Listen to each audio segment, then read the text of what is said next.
to see the value of protecting our natural lands and having that open space buffer. Chautauqua itself was really founded in 1898, so Chautauqua has been a part of Boulder for a very long time. In fact, the buying of the Batchelder Ranch, which is where Chautauqua is today,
Okay.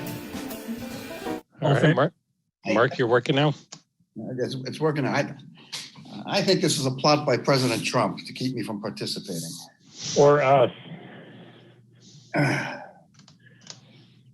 So we are almost there. Mirabai won't be here tonight. She's still recovering, so. Yep. And Aaron, once everybody's here, you can start whenever. So I will text Junie as well and see if she's having any difficulty.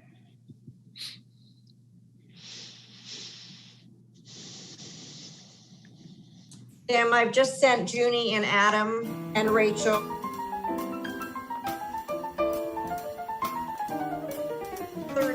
Third approach to get them in. There's Rachel now, so that's good news. Adam is here too.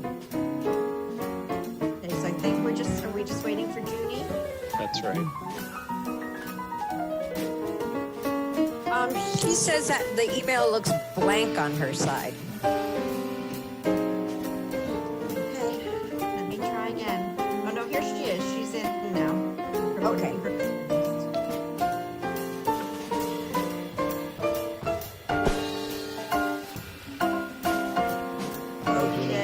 Thank you. Welcome, Junie. We are expecting to be in the meeting. It's in the meeting. So I'm going to go ahead and start the recording. Chris, is channel 8 ready to go? Yep, ready to go. Okay. So Aaron, if you want to go ahead and get started. All right, we good to go? Very good. Well, good evening, everyone, and welcome to the Tuesday, August 25th, 2020 study session of the Boulder City Council. First, you may be wondering why I'm talking and not Sam. Well, don't worry, there hasn't been a coup or anything. Sam is still in good health, but we have started something this year where council members are rotating leading study sessions. So the mayor steps to the side and each of us is taking a turn at leading a study session meeting. So for tonight, you get me. And I think the next one, Mark, are you doing the next study session? September 8th, yes. Very good. All right. Well, before we get into the agenda, we have an announcement for the evening, which is about the 2020 census. So the Boulder County is currently at a 73% response rate, which is good, but there is still time to respond to the 2020 census. And please don't be left out because your response matters. Completing the census is safe, easy, and important. The questionnaire only takes a few minutes to complete. Your responses are secure and confidential, and results help direct billions of dollars in federal funds to our community, including resources for emergencies and disaster responses. Please encourage your friends and family to respond by the September 30th deadline at my2020census.gov or by calling 844-330-2020. All right, thanks for that. Okay, so we've got an exciting agenda ahead of us for this evening. We're going to start with an update on phase 2 of the community benefit project, followed by an update of phase 2 of the use standards and table project, and then concluding with matters regarding policing. So stick with us for the whole evening. It promises to be very interesting. So let's start with the phase 2 of the community benefit project. Who's going to get us going on that? Great, thanks very much, Aaron. Carl Geiler is going to present staff's analysis this evening. We look forward to your feedback. Great, take it away, Carl. Okay, just going to get the presentation started.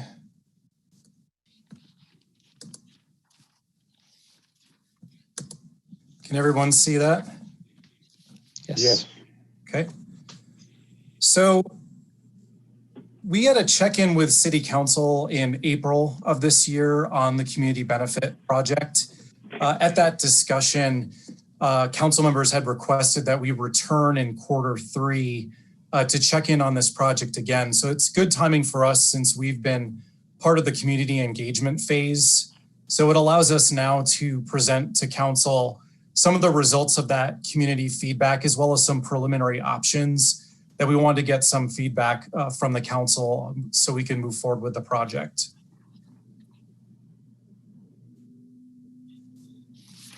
Okay, so this is what we're going to cover tonight. Oh.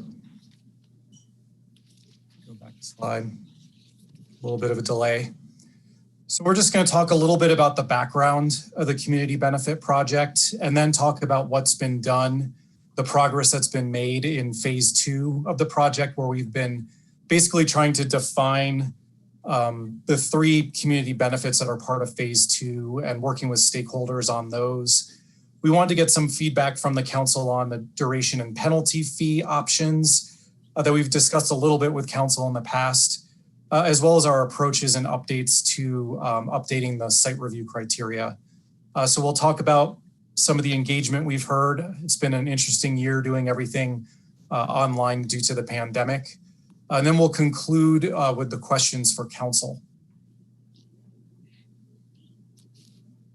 These are the questions. I'll read through them just so you're thinking about them during the course of the presentation. The first relates to the community benefit uses. We included a number of tables in the packet, tables 1 through 5, that talk about our staff recommendations on a number of these points. So does the City Council agree with the staff recommendations in tables 1 through 3 related to adding below market rate rent commercial, arts and cultural uses, and human and social service uses as community benefit uses? The next question is about duration. One of the goals and objectives of this project was to talk about duration and see if there is consensus around perpetuity. So the question we're asking is, should community benefit uses be required by agreements to be in operation for a set period of time? So some other jurisdictions set it at 10 years or 20 years, or should they be required in perpetuity like permanently affordable housing? The next piece also derives the topic from other communities that we've looked at, penalty fees. So the question is, for community benefit uses that cease operation after approval, should a penalty fee be required until a use of equal benefit is established? And then lastly, the question is, does the City Council agree with the staff recommendations in Table 5 relating to the updates to the site review criteria? Just going back in time a little bit, prior to 1971, there wasn't actually a maximum height in the city of Boulder. You can see that there's quite a few buildings that were built, in the 50s, 60s, and 70s that are well over the limits that we have today, over 100 feet. In 1971, there was a city charter amendment that set the maximum height of buildings in Boulder at 55 feet. That's not changing, to be clear.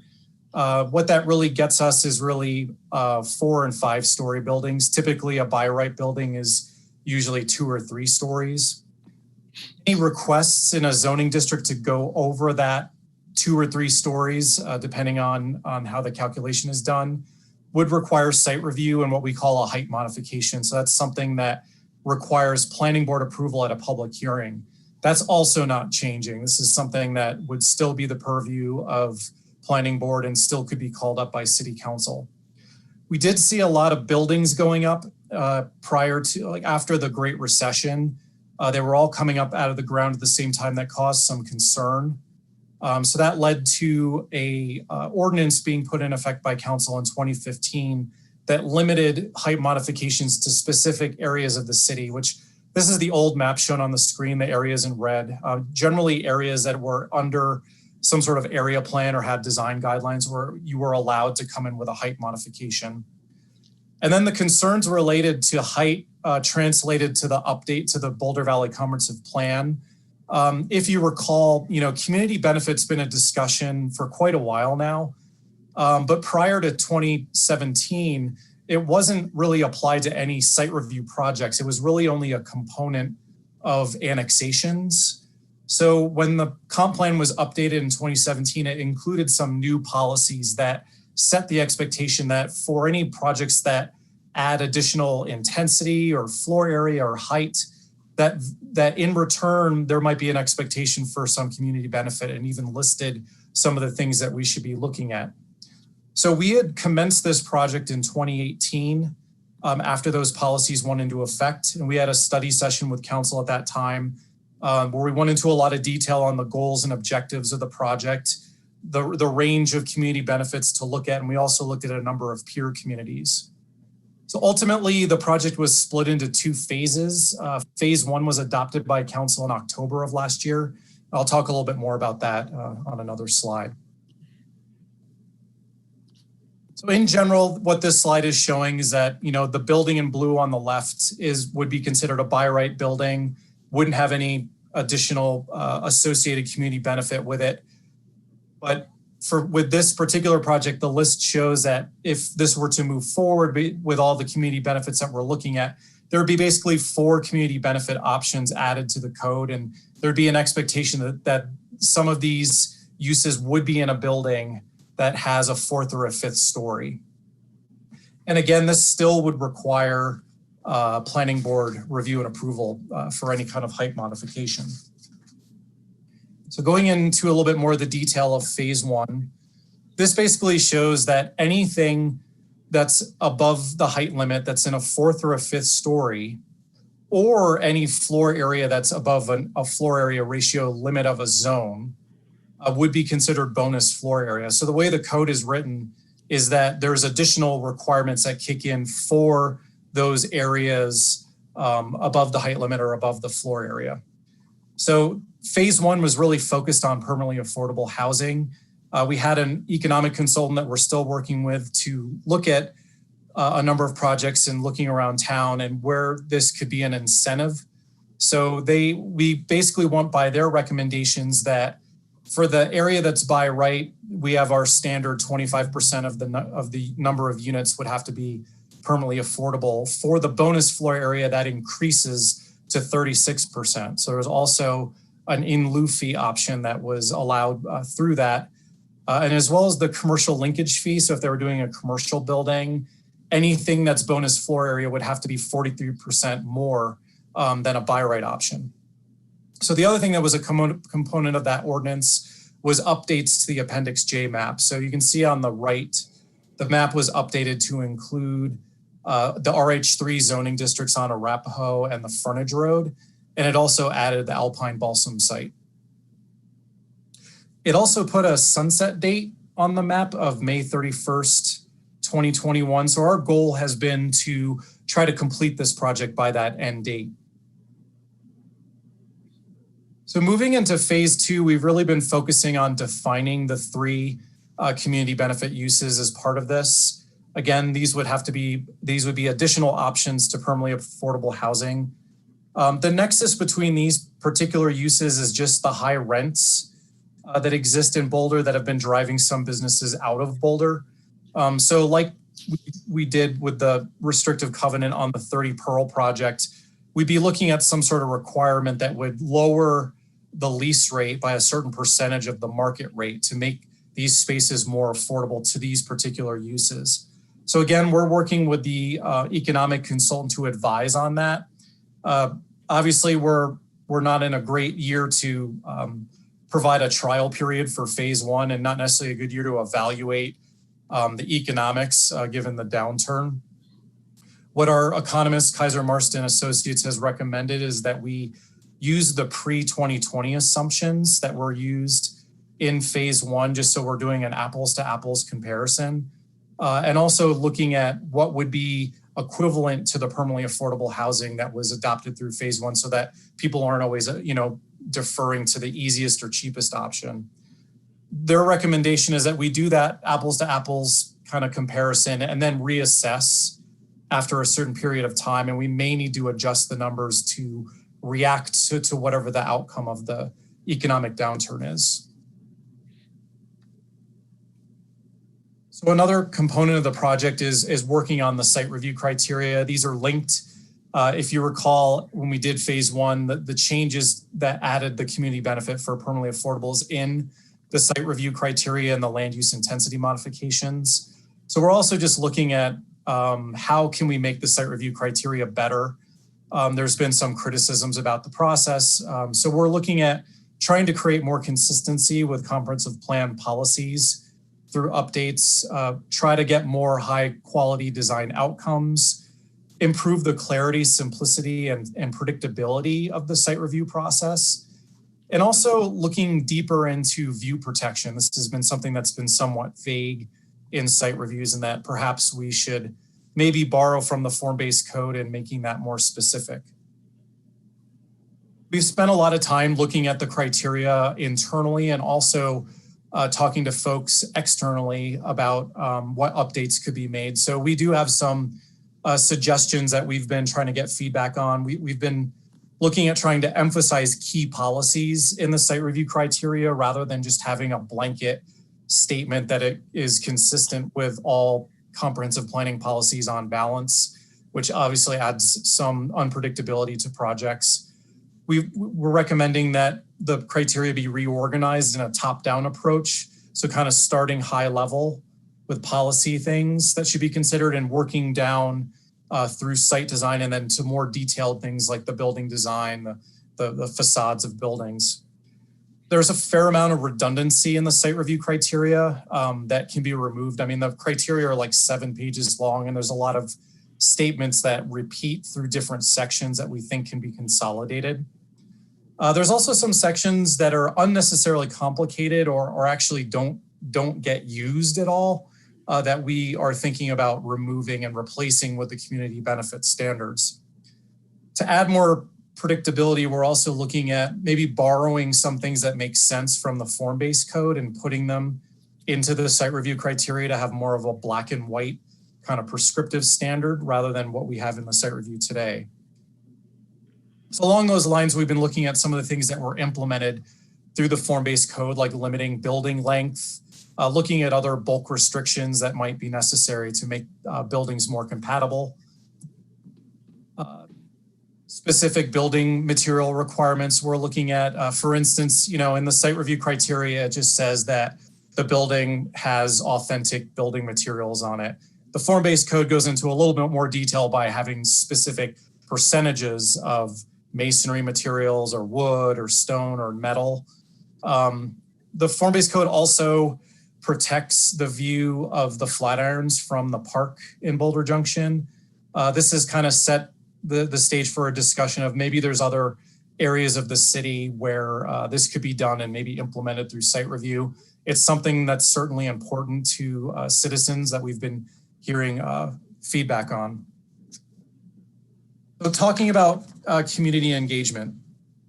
So community engagement on this project started in 2018. We created some focus groups with a number of neighbors, development professionals, other people that were interested just to get their viewpoints on building height. If you recall, we had a number of open house events that we called Codapaloozas. We had some stakeholder meetings and we also did a Be Heard Boulder questionnaire last year. This year's been a little different, similar in that we've been having similar discussions and focus groups and like open houses, but it's all been online. We've been trying to get the word out with the updated website and handouts. We did a Channel 8 segment. We've done next door notifications. We've put notifications in the planning newsletter. We did a community information event in July. We put together a site review focus group that was composed of design professionals to kind of get their input on the changes to the site review criteria. We also talked about the whole project with a neighborhood representative focus group that was composed of folks from all over the city just to hear their viewpoints. And we've also been having ongoing stakeholder meetings with a number of different organizations. What we've heard is there is support for adding community benefit options and a lot of agreement with the 3 that we're focusing on. But also we've been hearing a lot of concerns from folks about not allowing any additional buildings over the height limit. We've also heard words of caution from some folks about putting new regulations in place during the economic slowdown that we're experiencing. So a lot of that is summarized in the attachments to the packet. So I'm going to talk about the Be Heard Boulder questionnaire. We've had over 500 visits to this particular project and over 175 responses. The numbers have changed somewhat since the packet went out, but not too much. What we saw in the past was kind of more of a split between folks, those who support it and those who don't, like 48% to 48%, something like that. It's shifted a little bit more towards over 60% disagreed with the 3 options for community benefit, allowing additional height modifications. There was 30% of respondents that supported it. When we asked the question about just Appendix J, should it be repealed or should it be kept in place but modified? We did get over 70% that indicated their opposition to removing the Appendix J map, which means keeping the restrictions that are currently in place as is. When we talked about questions about additional requirements that would apply to taller buildings, we did get most of the respondents, over 100 responses for each idea, that there was support for that. We originally had more support for updating the site review criteria, but that's kind of dropped a bit. It's nearly 60% now are saying that there's support for changing the site review criteria to be less subjective and more predictable. So this is the specific recommendations that we have at this time. I'm not going to go through all these different options for each of the community benefits, but there's a lot of similarities. But generally, we're looking to create, very clear definitions of what the particular use is. Our economic consultant would have to advise on a minimum amount that would work. This would be memorialized in an agreement the same way that we do permanently affordable housing. We would have to set a minimum duration. We're recommending in perpetuity to make it equivalent to the permanently affordable housing option. In the case of below market rate commercial, we are looking at an option that would limit the size of tenant spaces just to be more conducive to smaller local businesses. It would be more attractive to them. We're not looking at restricting tenant frontage widths that we talked about last time in April, or restricting franchises from out of state, just because there's some legal questions regarding that, and our city power may not actually allow us to cover that. There's some complications with that we still need to look at. So with respect to art and cultural uses, similar recommendations. We did ask the council whether the Arts Commission should provide a recommendation on the consistency of the use with the definition. We've talked to the Arts Commission about it. They're supportive of it. There are some folks in the arts community that have recommended that the Arts Commission not be providing a recommendation to that effect. But we think that they would be a good gauge of whether something meets the definition. Human and social services, we also looked at, we asked the question to them whether human services staff should be providing a recommendation. They were apprehensive to do so just because they wanted to avoid any kind of sense of favoritism of any kind of business. They felt like they do have some minimum standards that they already operate by, that we could work with them to get that into a code, so that we would be able to look at it and make sure that those minimum standards are met, and therefore they wouldn't need to provide any kind of recommendation. They've also asked that we not restrict it just to nonprofits, just because there are some uses that serve the community that are for profit, like childcare, things of that nature. But I know that nursing homes is something we talked about in the past. We've put a definition in the code that we think could work, that there could be a minimum number of Medicaid beds that would qualify a particular nursing home. So that's something that we thought we could move forward with. We want to get your feedback on that. So lastly, the site review criteria, we're recommending most of the updates that I've talked about. Again, with the site review focus group, we had a discussion talking about, making the criteria more prescriptive. I think at the beginning of the discussion, there was some reservation about that, about losing flexibility, some skepticism on that. But as we talked through kind of what form-based code standards might work, some minimum things just about, percentage of a certain material, or where material changes can occur, or maybe building length maximums might just make sense broadly for projects. And then there was a little bit more cohesion between the group and being interested in that particular option. I think it all obviously comes down to the details. So we went to planning board last week and we posed all these questions to planning board.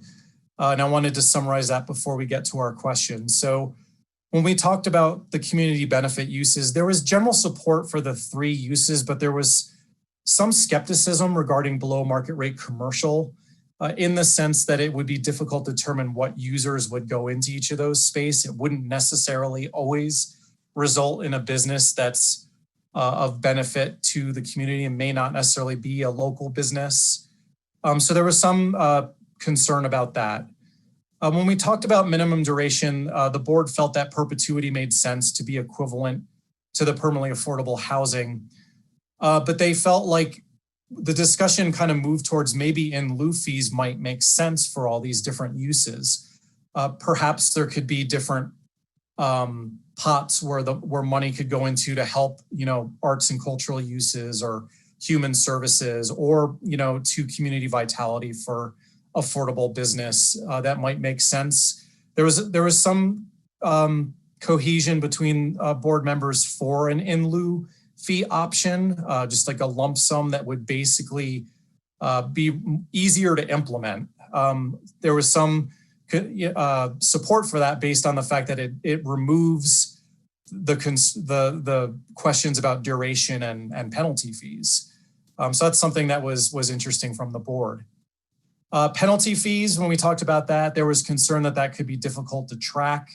How would we know if a particular use got switched out for a use that doesn't meet, community benefit, or if a space has been vacant for some period of time? They felt like there needed to be some flexibility there, perhaps like some sort of voucher system. But there was concerns that basically the program could be gamed by this, or it would be difficult to track. And then lastly, we talked about the site review criteria, another mixed response from the board. There was some concern about mixing form-based code standards with the site review. I think a lot of them just kind of needed to know what the details would be before they commented on this. I think it kind of ended with, let's see how the community benefit portion plays out before, they advise on what kind of changes should be made to the criteria. So just as far as next steps, we want to continue to collect feedback from the public online at this point. I mean, we're not looking at in person for the foreseeable future, but we want to continue to have some stakeholder and focus group meetings to talk about our progress. But after we get more direction from the council, we want to start refining the options and start drafting code, and with the goal of trying to bring something forward either in Q4 of this year or first quarter of next year. So any questions for us before we go back to the questions for the council? I'll bet there are. Of course, Mark put out a number of questions that were answered this afternoon. So hopefully, Mark, you got those questions satisfactorily answered. Anyone else with questions for staff? And Sarah, you're going to have to tell me in presentation mode how to bring up the list. Oh, there we go. I got it. Looks like we have Sam, and then Mary, and then Mark. Great. Thank you, Aaron. Great. I want to compliment staff on both of these memos, the community benefit as well as the use table. They're very thorough, well organized, and it was easy to find what your suggestions were and what you wanted to get feedback on. So I thought these were both very well done since they're complicated subjects. I think the only question I have is, you talked about in lieu funding for community benefits. So, that's a strategy we use with affordable housing as well, but with affordable housing, it's pretty easy to know how the in lieu fees will be applied later. It would be subsidies typically for getting affordable housing built. How would these in lieu fees be applied? Would it be on other projects? What would the concept be for how in lieu for, say, affordable commercial would end up being used? Well, I think we wanted to get feedback from the council about whether there was interest in lieu for these options, number one. And then number two, if there is, then we would start to work with community vitality on and also with our attorneys to see if there was a way to allocate funds to, a community vitality bucket, or if we could put something into an arts and cultural use fund that would help, with arts districts, or it could be, something that goes to human services to help them with finding spaces for tenants. Obviously, within lieu fees, we don't want to come up with a financial or monetary option that's going to be easier or cheaper than the permanently affordable. So it would have to be equivalent to that as far as the money. It just might be like, where do you direct that money? The other thing that we were working with the economist on is giving us advice about, how the in lieu fee may change by adding these additional options. They're looking at that more broadly. Okay. And then another question, the polling numbers, quote, polling numbers that you shared with us, those were all self-selected respondents, is that correct? That's correct. So we can view those polling results kind of like we view emails that we get on a given subject. It's more about the qualitative suggestions they were making rather than the quantitative numbers. Correct. It's one of the tools that we've been using to gauge feedback. Okay. Thanks. I think that's all my questions. Great. Mary? Thank you, Aaron. So one of the things that came up from commenters was process and changing process. To what extent is staff considering that, or is it being considered at all? And if it is, what kinds of things? We do plan to convene the site review focus group and just kind of get comments on process improvements. At this point, I think the scope of the project has really not been focused as much on the process. I think where we're headed with this, at least for now, is it would be a height modification just as it has been done in the past. It'd be a site review application. There just would be new criteria that would relate to community benefit and would relate to the updates. And an applicant would have to design their project and work things out before they submit. We would review it. And if it's a height modification, we bring it to planning board for their decision, same as before. Okay, thank you. And then how did staff consider linkage fees on this square footage that would have the reduced rent? How or did that work into it at all? It's something that's being looked at again. Our economist is currently doing the analysis. We don't have the results of their analysis, so we anticipate in the next few months to be working with them and getting some sort of recommendations that would look at that. Okay, thank you. And then you mentioned that the Arts Commission would be a place to take the proposed arts community benefit to. Have you all considered what that might look like? Would it be like the whole Arts Commission taking a look at it, or would it just be a couple of designated subcommittee of members, or has there been any thought into what that might look like? I don't know that we've gotten into that much detail about it. I think we just thought about it in the same way that, a site review project might go to DAB, that it gets referred to them, it goes on their agenda. They quickly they review the written statement, they review the materials, and they provide, their comments, based on whether or not it meets the definition that's in our code, whatever that is. And then with respect, well, I guess this got talked about in the memo, which was what kinds of businesses might get the benefit of the reduced rent. And what did staff consider looking at? What are the services that are provided? Who benefits from the particular business as a gauge as to whether or not that business would qualify, aside from the fact that you talked about national chains or local businesses. I mean, you could have the national chain either be Gucci or Walmart, and that would serve different people. You could have the local business be some high-end clothing store versus, a small business that sells a thrift store, say, for example. So is that shaping up yet, or what? It's not fully formed.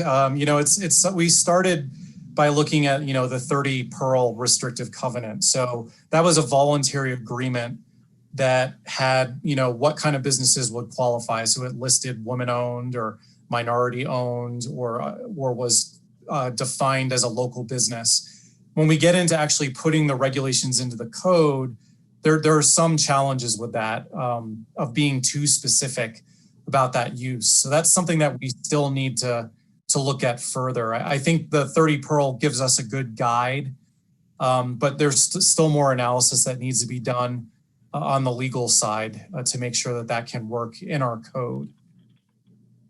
Okay, great. That's all I have. Thank you. Great. Mark, then Rachel. Okay, first, thanks for answering all my questions. Unfortunately, I have a few more. At 30 Pearl, we did a 25% to market discount. Is there any particular magic in that number?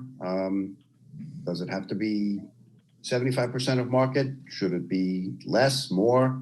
I mean, how are we going to wrestle that one to the ground? I mean, again, that's something that we're going to be relying heavily on our economic consultant to advise on. I think when we come back to council, I think we may have to have some different ordinance options that have some numbers, and they'll have their recommendation as to what the most appropriate number would be. And then we would want to get, council's buy-in on that. Okay. There's a great deal, as I understand the program, of discretionary power to be exercised here. To some extent, we're picking winners and losers in determining who gets the prize. How are we going to manage this in a way that is not so arbitrary and capricious and has complete standards so that everybody knows what to expect? Well, that's precisely what the goals and objectives of this project state. So that's what's been driving, the need to really define the uses very clearly and also update the criteria to be more clear.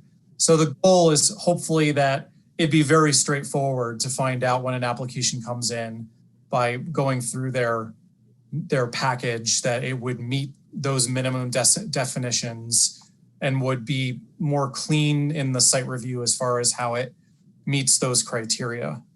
I mean, do you contemplate, for instance, saying, no ice cream shops because you don't think that they're appropriate as a use, but shoe repair shops are okay? I mean, how is this going to work? What is going to be the exclusion of any business? On what basis? Well, I think as this discussion is showing, the below market rate commercial is a difficult one, and planning board struggled with that. I think we thought we were on a good path with that one, but because there are some things where it may not be consistent with federal law, I think we need to dig into that further to find out what uses could fit into that. Okay, and have we defined what our financial goals are here? We are conferring a benefit on the developer of a project. If we are conferring a benefit that equals $100 extra of revenue, either per year or in total to the developer, do we have a sense of how much we're looking to recapture as a community benefit? Is it based on a percentage? What are our standards? Well, again, I think the economist is going to advise on that. When we presented phase one, we had some slides that actually specifically showed, with a by right project, the city would get this much. With a community benefit project, there would be this monetary value. And again, we want the economist to make sure that economic value of these particular three are going to be equivalent to the permanently affordable, if not greater. So they're going to have to advise on that. My last question is, in the criteria for review, you indicated that one of the objectives was to increase high quality design outcomes. As we have not been entirely fortunate in achieving that to date, how would you do that? Well, again, I think we're drawing from the form-based code. I think what we've been hearing from folks is that there are some standards in that are relatively straightforward that do get better design results. So for instance, the form-based code has fenestration requirements. So a minimum percentage of windows per floor. That's something that we struggle with site review projects on because there might be a lot of spaces or blank walls. If there was at least a minimum percentage that has to be, window penetrations, that improves the design. There's basic detailing requirements, like a differentiation between the ground floor and the floors above that do result in better designs. More, masonry buildings, more simplicity are things that we think result in better design outcomes. So I think there are some things from the form-based code that I think could be relatively straightforward, put into the site review criteria to get some nice baselines in there. Okay. All right. Thank you. I'll pass the baton to Rachel now. All right, Rachel. Taken. So just one question for now, and I asked the same thing last time, and I know it's touched on in the packet and you touched on it also tonight, but do we have any data for phase one? Like how many applicants for the 2 extra floors? Were there anything you can tell us about phase one? Well, I mean, the way we're looking at it is that those particular requirements started on January 1st of this year, and then we were in full pandemic mode by March. So it hasn't been the greatest year to have any kind of, analysis of this. We've not seen any applications come in that are pursuant to phase one. So we did have a couple months in there, and were there any inquiries or nibbles or anything? Because my concern is if we make it so, if we choose to offer these benefits in such an onerous way that nobody wants to take us up on the 4th and 5th, then we have a de facto 35-foot to 38-foot building height requirement, and we're trying to have this community benefit. So that's why phase one is so, I think, maybe so telling. And so is there any way to know whether that was well received at all? We've not gotten any inquiries. We have gotten some, anecdotal comments from some in the community that feel that the way it's written, it does not provide an incentive, which contrasts with what the economist had stated there would be an incentive. Again, this is something that we're going to have, if we do implement all of this, we're going to have to continually evaluate it for feasibility and whether it does make sense and make adjustments. Okay, that's all I have for now. Thanks so much. Great. So I'll call on myself. I have one question. So it seems that we've got these 3 buckets, right, of different kinds of community benefits that we're considering with this phase 2. But it seems like to some extent they could be, you could have the same space used for more than one of these purposes, right? Like below market commercial, could be some kind of local business, but a human services organization could use that same space. So are we imagining that there would be flexibility built into these requirements such that, like, if you provide, one of them, it could be switched to another one? What's your thought on that?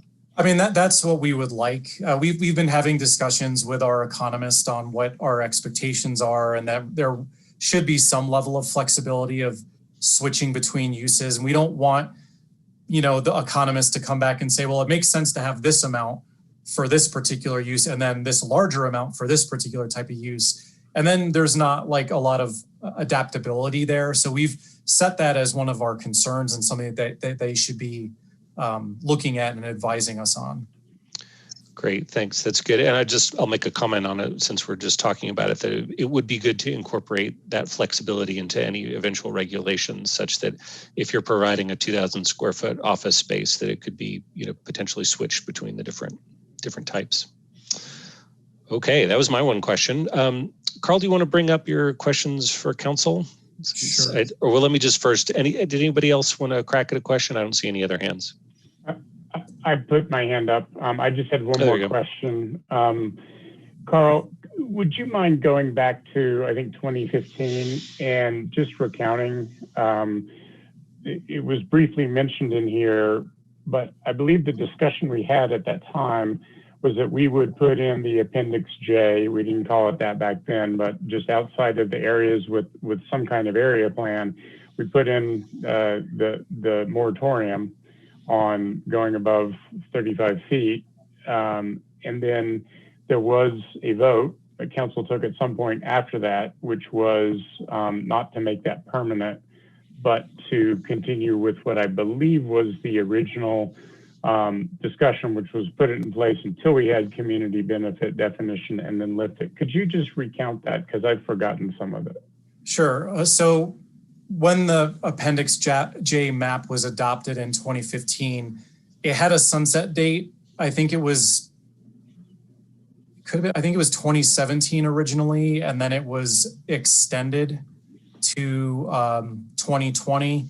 And when council acted on the Appendix J map again in October of last year, the sunset date was extended to May 2021. So the expectation that was set up, back in 2015 is that this was basically an interim map that would allow us to do the analysis and homework to put together a community benefit program. And then when the community benefit program was put into place in the code, that map would then go away and it would open up to the rest of the city. But we have heard some, comments from folks about, maybe it should be, modified or incrementally opened up in certain areas, or maybe it should be kept restricted and see how the program gets implemented and whether or not there's comfort in removing it. So there are still some questions about, what to do with Appendix J, but the original intent was that it was going to be temporary. Thank you. Okay, unless anyone else has more questions, let's look at those questions that staff has for us. Hey, Chris, do you need to share your screen again? Because I'm not seeing my presentation up here.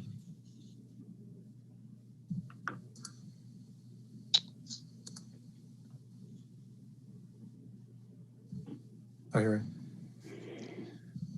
There we go. So we've got these 4 questions in front of us. I'll just start by reading the first one. Does City Council agree with the staff recommendations in those tables 1 through 3 in our packet related to adding below market rent, commercial, art and cultural uses and human social services uses as community benefit uses? So I guess the question for us here is, do we feel like staff's recommendations are on track, or do we feel like they need some tweaking for those 3 areas? So if people want to raise their hand to speak to that question, go ahead. Let's see, Sam, is your hand up for this one, or is that from last time? I can start it. I haven't put it up yet, but let Mark go first. Okay. Mark, you want to start, and then Sam? Sure. I've expressed this before. It's my view that a more focused program is better than a more diffuse program. Every poll, every indication we have is that lack of affordable housing is the #1 priority in Boulder, certainly among people who respond to these kinds of things.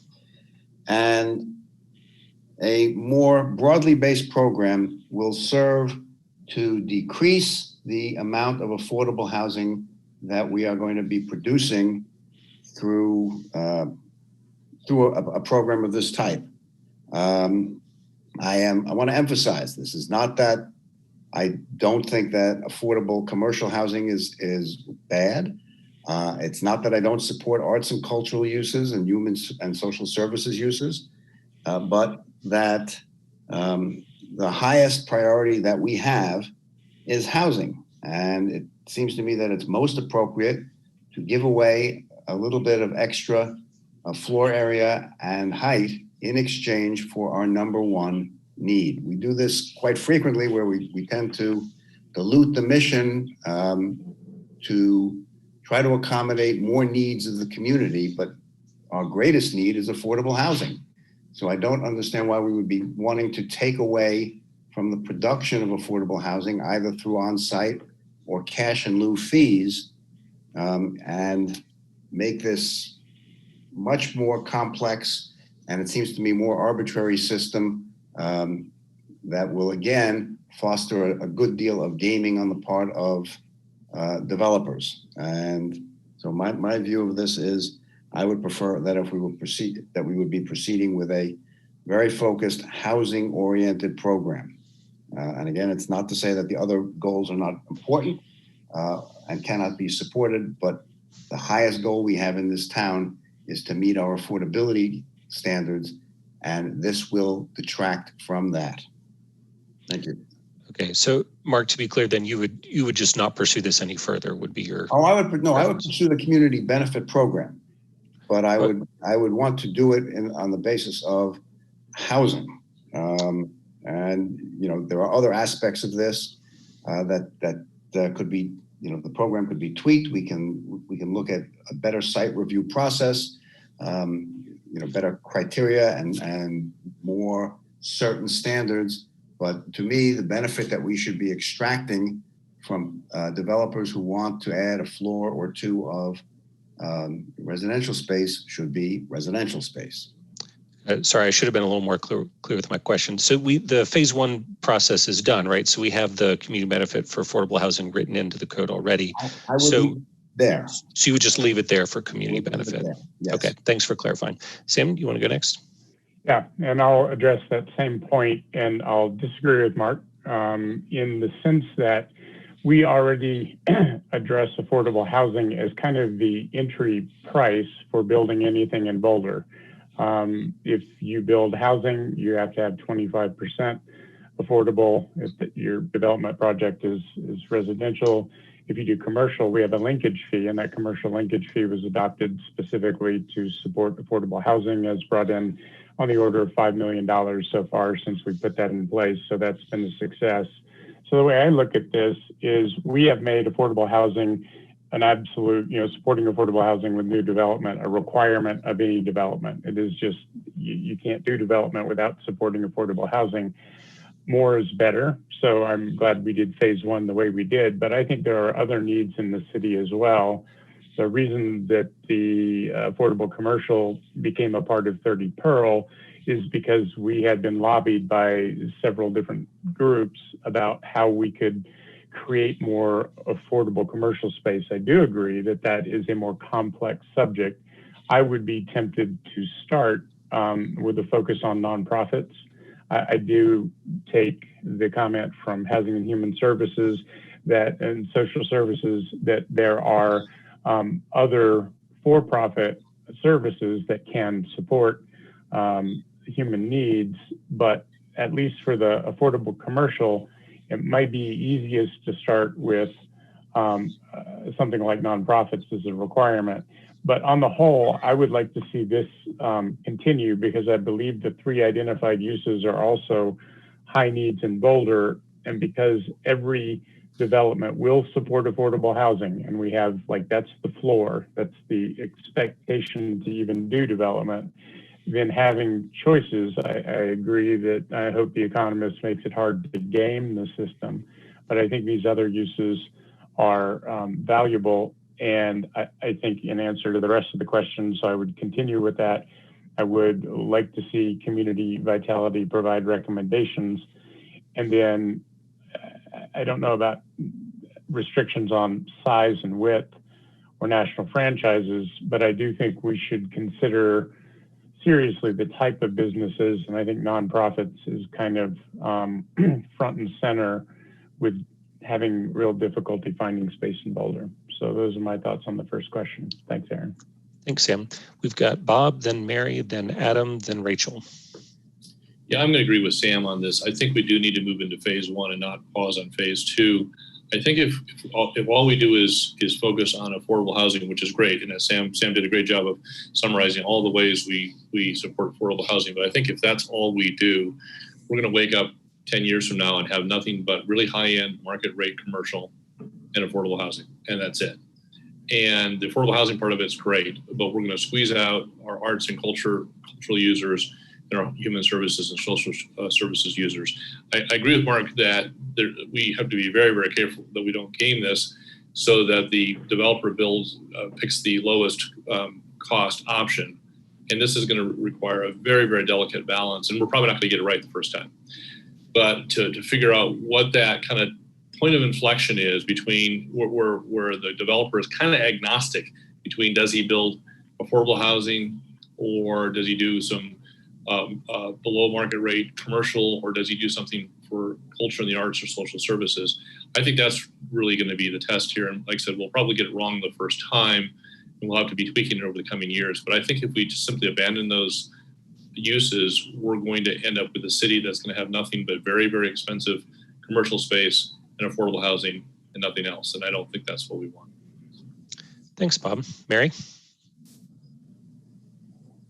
So I'm of two minds on this. And I hear totally what Mark is saying. And the reason that we started going down this path was because last year or the year before that, we were losing a lot of local businesses, and there was a lot of concern. And the mention of 30 Pearl came up and how that came about. And the reason that is, I think, working out so well as it is because the nonprofit that's going in there has a serendipitous relationship to the housing that's going in there.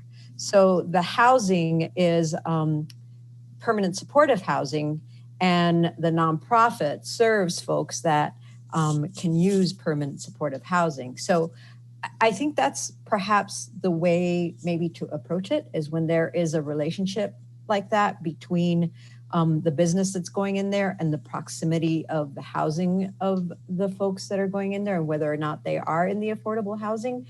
Because it seems to me that, and I'll say more about this in the use tables discussion, that when we talk about walkable neighborhoods, it's like walkable for who? Somebody is driving so that somebody can walk. And if we approach the affordable commercial from the standpoint of, if this business didn't have affordable housing close by, then they would have to either have the business way far away and residents would have to drive, or if the housing is far away, then the workers would have to drive. So there's a certain relationship there, I think, that we need to look at between the business that's going in there and the proximity of the affordable housing. So are they living in the affordable housing? And maybe that's who qualifies. Maybe those are the kinds of businesses, so that we balance out the fact that people who have low wage jobs are generally the ones that are driving into town because they can't afford the housing here. So I would just say that, kind of keep that in mind. So other than that, I agree with the three. Great. Thanks, Mary. Adam? Thank you, Aaron. I feel like we can move forward with phase 2. My biggest concern probably is about the fact that it's usually larger companies that have the ability to find and navigate the systems that, lower rate rents for commercial spaces. They just have the ability. So that's a major concern for me, is the size of the business. I realize that there are legal issues with limiting out-of-state businesses or types of corporations, but to me, the soul of the program is supposed to be very small business, the people who have a hard time navigating things like this, and making sure that they're the ones that sort of rise to the top when it comes to options for businesses inhabiting the below rate rental properties. So that's kind of my biggest focus area, is making sure it truly is supporting those types of businesses.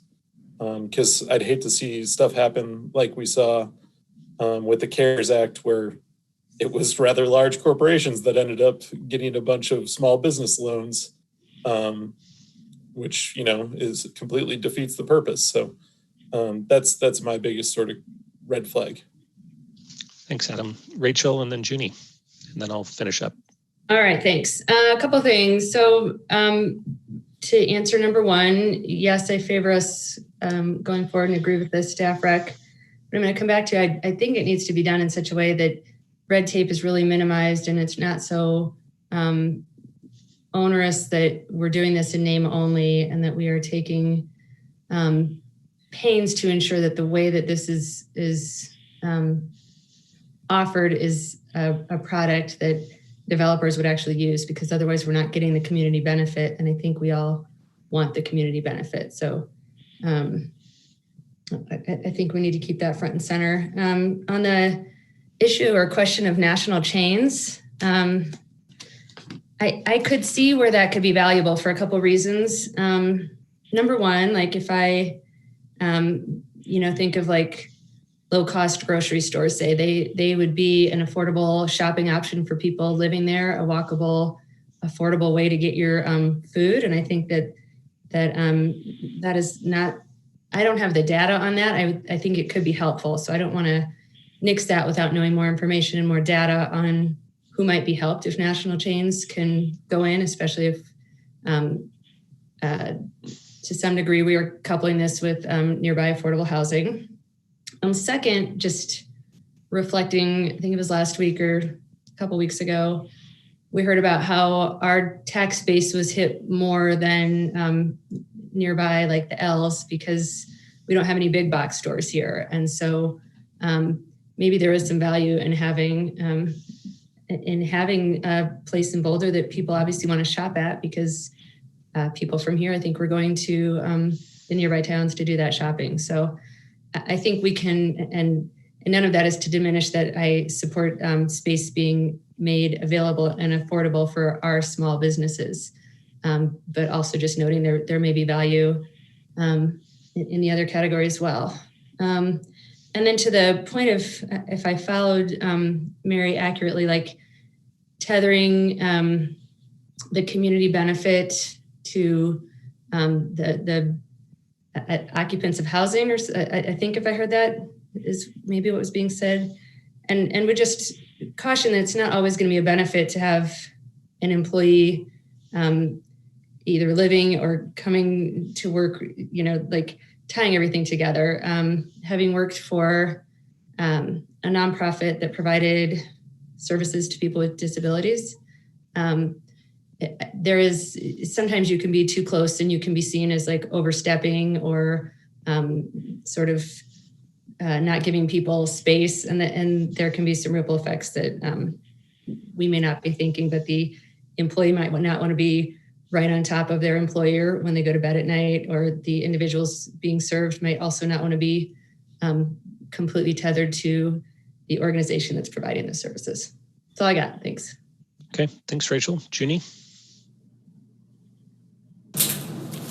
Thank you. I just wanted to, close the loop with all of us saying something. I support the recommendation and the fact that we want a vibrant community. That's what I was thinking when I saw number one, community benefit, and it talked about affordable commercial, arts and culture, and human services. So I was thinking, we've always talked about 15 minutes neighborhood. What would that look like?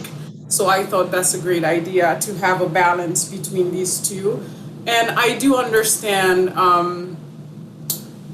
the concern of, who are these affordable commercial, who will they be, or which company will that be? And I wonder if there's the type of perimeters that we have to set to ensure that the right institutions get access to them, because we do know, there are a lot of huge corporations and organizations, but also there are struggling businesses, especially in this time of COVID-19.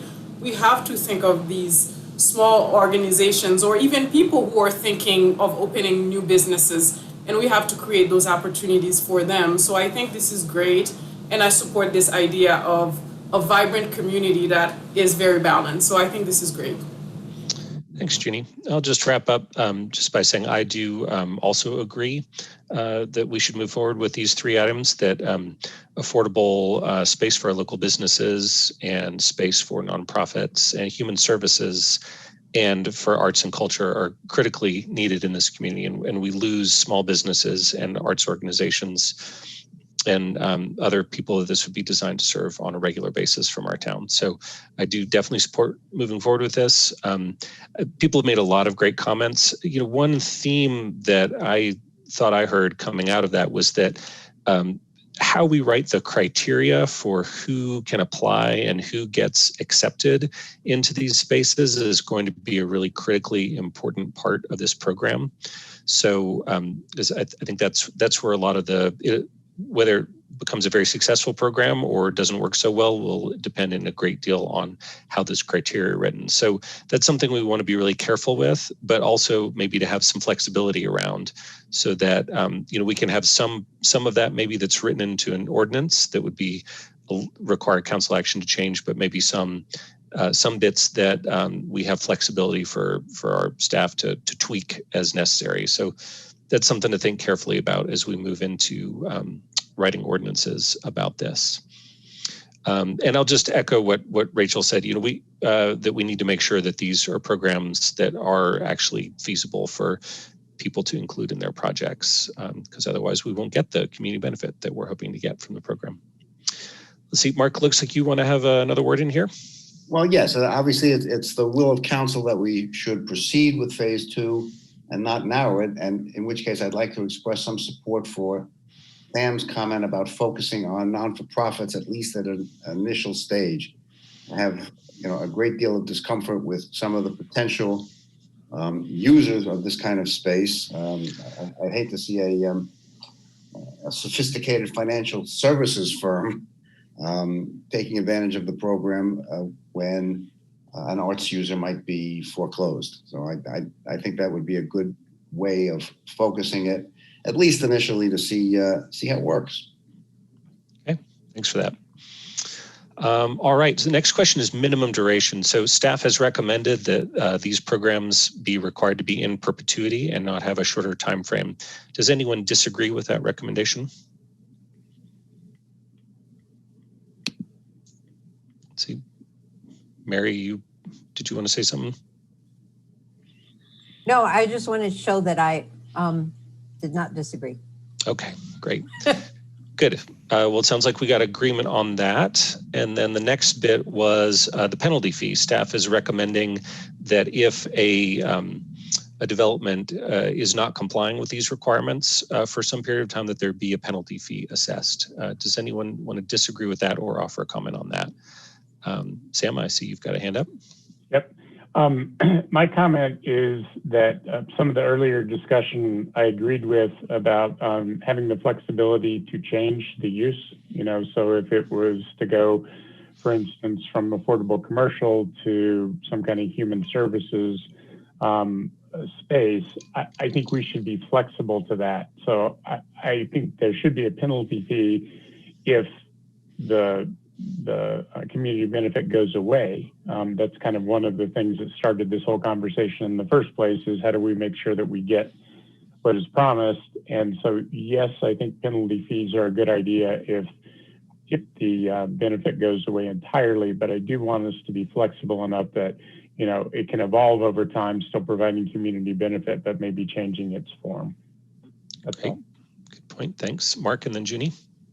I can agree with Sam's comment on flexibility. I think we need to have some of that. But what I'm wondering, and I'd like staff to look at it, do we need a penalty if we simply bar the leasing of the space outside of the program? A dark space is a penalty in and of itself to a landlord. And if you cannot release it other than according to the criteria that are established, that is in itself a fairly substantial penalty. So I'm just wondering if in fact we actually need a penalty fee or simply a prohibition on leasing outside of the parameters of affordable commercial, social services, and arts. good question. Let's see, Jeannie, did you want to say something? You had your hand up a minute ago. Yeah, my initial thoughts were exactly what Sam said, that we needed a little bit more flexibility, especially thinking in the time that we're living in. You know, I would imagine, I don't own any buildings, I'm not a landlord, but if, you know, they're trying to rent a property and they can't access people who wants to rent at an affordable rate. So I think we have to look at the minimum and the maximum. So, okay, if the person can't rent the entire space with affordable, at an affordable rate, when does this penalty take effect? Okay, good. Adam and then Mary. Yeah, I have a quick response for Mark, and that is that there are already those dark holes of commercial space and office space in this community that have been sitting idle for years because the mortgages are paid off, and it's better to just let them sit than lower the rents across the board. So to me, I think a penalty is pretty necessary. Okay, Mary? So I think we need to consider the fact that retail itself is changing. So if the space was designed more for retail, that seems to be decreasing the need for retail space. And so perhaps that speaks to the kinds of uses that can go in a particular space, as well as the ability for the space to be subdivided. That might be another option that could happen in order to lower the rents even further. And I guess another consideration would be, what if they wanted to convert to housing? And, you know, that could be a very desirable way out of this, of the commitment of providing a community benefit. So just things to consider. Thanks. Now I have Rachel. Sorry, this is just a question. Are we just talking about phase 2 for the penalty? Like, did phase 1 already have a penalty, or would this penalty apply to both phases?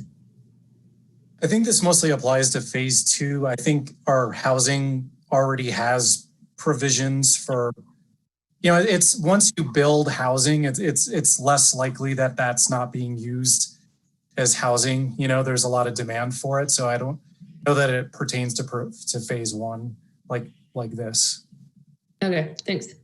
Good. Just one comment. I think I would advocate for a mix of flexibility, but also actually having a real penalty, right? So that, you know, if somebody has a use that's really no longer demanded in the community and they want to switch to a different use that's also within the program, let's work with them and not hit them with a penalty if it takes them a couple months to do that. At the same time, you want to make sure that the penalty is more than the differential of the rent that they would get for staying in the program and going to market rate, right? So if it, to make sure it's not just a little slap on the wrist that people might do anyway. So that was my one comment. Anything else on penalty fees? All right, seeing none, our last bit on this is the site review criteria. Do people agree with the staff's recommendations on updating the site review criteria? And I've got Mary to get us started, then Sam. Yes, I thought they were outstanding categories. So I totally agree with them and the approach that staff is proposing. I will add a comment about process. I think that process could be something that could make a big difference in the way our projects occur. So for example, the Liquor Mart project that we looked at last week, we saw it during concept. And the comments at concept were taken seriously enough that when they came back for site review, there weren't even people from the neighborhood that showed up to oppose it. I mean, it just flew through site review. So it makes sense that projects receive more scrutiny at concept, because that's a place where there is more, I guess, less of an investment to be able to make changes to the project. And that was contained in some of the projects that the comments that some of the folks made. So how can concept review play a greater role? So for example, maybe at concept review, BDAB looks at it. That might be one way to consider things. Another, there were comments also about how there's no architects on planning board right now. Well, there could easily always be an architect on planning board by having an ex officio BDAB member on planning board. Then you would always get that feedback. So those are some thoughts on process. And then I should have made this comment a little earlier. I want to talk about the Arts Commission reviewing whether or not something would fit the community benefit definition. I actually think that it should be a subcommittee of the Arts Commission, because otherwise staff is trying to coordinate the review of bodies that only meet once a month, as opposed to having a subcommittee that is a little more nimble and can provide the feedback on more of an ad hoc basis rather than having to wait for a monthly meeting. Other than that, I think that the categories are fantastic. Mary, do you mind if I colloquy on that last bit? Please. Thanks. So I'll just say that that's a great point, and maybe staff can go consult with the Arts Commission and the Art Commission staff and kind of do a gaming test of how it would all work through the process to sort of take that into consideration and see whether a subcommittee or the full commission might work better. Is that all right, Mary? I think it's worth considering for sure. Yeah, sure. Great, thanks. Sam, I think is next. Yeah, and I also want to commend staff on this. In a way, this is site review criteria update is its own project. It actually fits in very nicely here. So, because site review will be linked to the community benefit. So I like it all. And I will just point out to other council members that sometimes change can take a long time. I've been talking about the minimize and mitigate energy use issues since I was on planning board, probably starting in 2012. So here it is 2020 and that's happening. So these big projects sometimes take a long time, but if we stick with it enough and get concurrence on what to do, they come to fruition. And so this is an example, and I'm very pleased to see these being updated and streamlined and made more efficient. So thank you. Thanks for that, Sam. Yeah, I remember you and Mary and I, among others, back on planning board, 8 years ago or something, banging our heads against the wall going, wow, these criteria could really use some revisions. So it's really great to see this coming to fruition. I also agree that you guys are on the right track, if I can call on myself and say that. Think you're going in a really great direction. Just one particular comment, like I saw that building like maximum widths, I think was one of them, and which seemed like a good one to look at. But just for that and for any others, just keep in mind the possibility of flexibility. Like, for example, there's a building across the street from me that's wider than we normally allow buildings to be because it's an elevator access building for seniors, right? So that's a good enough reason to make it a wider building where we wouldn't normally allow that. So it's always important to think about flexibility. Good. Any other comments on the site review criteria? Seeing none, then it looks like we are through this item. Staff, Carl and others, did you get what you needed, do you think? Do you have any final questions for us? I think that's it. Yeah, thanks very much for the feedback. It's very helpful. Excellent. Well, thanks for an excellent presentation and project. You guys are doing great work. But don't go far, because I believe you're still up and on tap for our next project, which is phase 2 of the use tables. Great. So Andrew Collins will be presenting staff's analysis tonight. Again, we look forward to your feedback. Great, and good evening, Council. I'm Andrew Collins with the Planning Department. Going to see if I can get the control here. Okay. So our objective for tonight is to first review the project background, and then we'll go into the preliminary results from the Be Here Boulder online questionnaire at a high level, and then we'll have our questions for City Council. So we have the questions here for your reference to keep in mind as you move forward with the presentation. They are a consolidated version of the questions in the memo. Basically, we're asking you if you agree or disagree or have other feedback on the 3 overarching project goals. So the first 3 questions relate to those. Number 1 is whether we should allow a greater diversity of uses in our neighborhood center areas. The second question deals with whether to allow limited instances of additional uses in our homogeneous neighborhoods to help foster 15-minute neighborhoods. The third question deals with whether additional uses should be allowed in industrial zones, balanced with minimizing disruption to existing industrial uses. Question 4 is asking whether we should allow more flexibility for some of our creative uses citywide, things such as our arts, gallery spaces, studios, and live work uses as well. Question 5 is simply, should we continue to streamline and consolidate some of our use categories in the use table, and particularly the office use categories and the restaurant use categories. So why are we doing this? This project was a City Council and Planning Board work plan item in 2018. The project was undertaken as the use table may be out of alignment with the goals and policies of the BVCP. The initial goals of the project were to align or better align the use table and use standards to those goals, to identify any desired land use gaps by the community and the use table, and also to simplify and to streamline it. So here we have some of the guiding BBC policy guidance. Policy 2.14, a mix of complementary land uses, which speaks to having a mix of land uses, but they should be compatible with their surrounding neighborhoods. Policy 2.19, neighborhood centers, which speaks to encouraging the evolution of neighborhood centers to better serve the surrounding neighborhoods. And then policy 2.24, a commitment to a walkable and accessible city, which talks about encouraging 15-minute neighborhoods. The scope of this project, as a refresher, is Chapter 9.6 use standards in the city's land use code.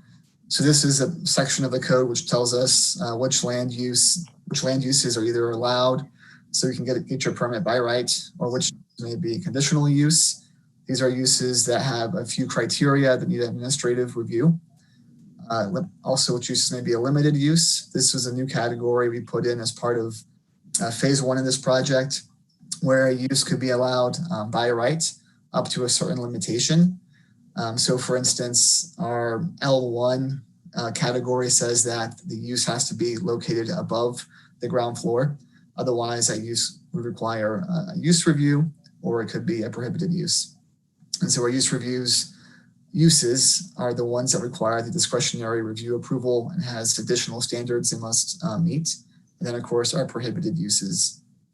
Importantly, this project scope does not include the form and bulk standards, so things like setbacks and building height, and does not include the intensity chapter of the code either, which includes floor area. So the Planning Board appointed a subcommittee in 2018 comprised of 3 Planning Board members to help guide the project and make recommendations, act as a sounding board for ideas, and help us to engage with the public. Phase 1 of this project wrapped up in November of 2019 with a series of ordinances that were passed by council that were related to the Opportunity Zone. Phase 2 commenced in December of this year. We've had 14 subcommittee meetings that have wrapped up in June. They've been online due to the ongoing pandemic the last few months. To give you a quick flavor of the work that's been done so far by the subcommittee, they've done intensive deep dives into the various use categories and zoning districts and have come up with some initial considerations for 15-minute neighborhoods, structural changes to the use table, as well as ideas for definition changes, and considerations for other topics also that might fall outside the scope. And so those were put into the parking lot items, as you can see here on the screen. This is in addition to coming up with the goals, objectives, and action steps and reaffirming those for phase 2. And so for the phase 2, they developed 3 overarching project goals to help frame out the project. They are number 1, the first primary goal is to support a string of pearls consisting of mixed-use nodes along corridors and to support walkable neighborhood centers. Secondly, the other primary goal is to encourage 15-minute neighborhoods through use table changes in all types of districts, and then again to incorporate updates to the use table for clarity and legibility. In terms of community engagement, the 14 subcommittee meetings have been open and noticed to the public. We have an open comment period for each one of those meetings, and there the public's feedback has been informative and helped to shape the project so far. As Carl mentioned, we've held a community information session online on July 27th. In addition to our project websites and information, we've done next door online notifications and newsletter mailings with our communication staff. The subcommittee helped us to inform the online questionnaire on Be Heard Boulder. We've had nearly 400 page visits and about 82 questionnaire responses so far, and that questionnaire is still live through the end of August. So if anyone's watching this, we encourage you to go online and participate. So the first overarching goal is to support a string of pearls in neighborhood centers. These are many of our areas that correspond to our older shopping centers and key intersections, places like Table Mesa, Basemar, the Meadows, and they are often have a business zoning district component to them. So a business commercial or a business main street or business transitional zoning.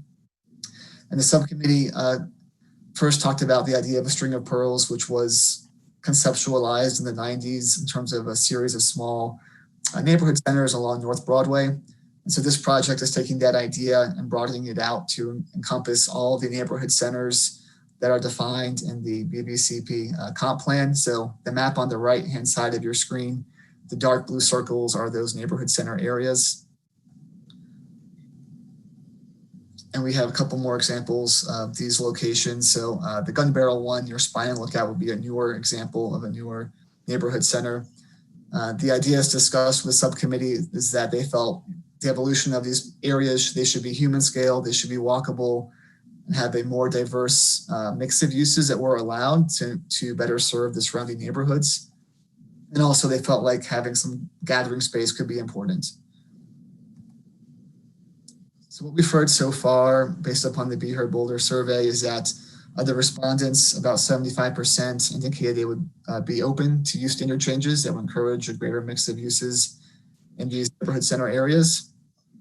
There was a broad support for a variety of uses, including restaurants, coffee shops, retail, and personal services, as well as those that selected residential housing. There was a broad mix of housing that was indicated for support, ranging from duplexes all the way to condos and single-family homes. The elements that they indicated were most important to them for a neighborhood center was that they should be walkable or have bike access, followed by having a human-scaled building design, so something that's oriented towards the street, has windows, fenestration, it's easily accessible. The other primary overarching goal is to encourage 15-minute neighborhoods. This is the concept of having limited commercial or mixed uses in predominantly homogeneous neighborhoods, whether these are single-family neighborhoods or industrial neighborhoods. How can we get a little bit of a mix of uses in these areas to foster walkability within a 15-minute walk? And so the examples on the screen here are from Boulder. Everyone talks about the Alpine Modern Coffee Shop at 9th and College. We have some examples up along North Broadway and also along Arapahoe Avenue. Some of the mercantile buildings at the street corners are good examples as well. The character of these buildings and establishments really depends upon the character of the neighborhood. So the idea is that they would be contextually appropriate, limited in size and scale to fit into the fabric of the neighborhood and limit impacts. The map on the right is shown here for reference. It's from the city's 2019 Bike and Network Plan. And so it's their 15-minute neighborhood assessments. The area in green has high walkability to more destinations and uses, such as retail and stores. Areas in red and yellow have less access to those key destinations. And so it's just shown here for reference to see how the inclusion of some additional uses could be helpful for fostering 15-minute neighborhoods.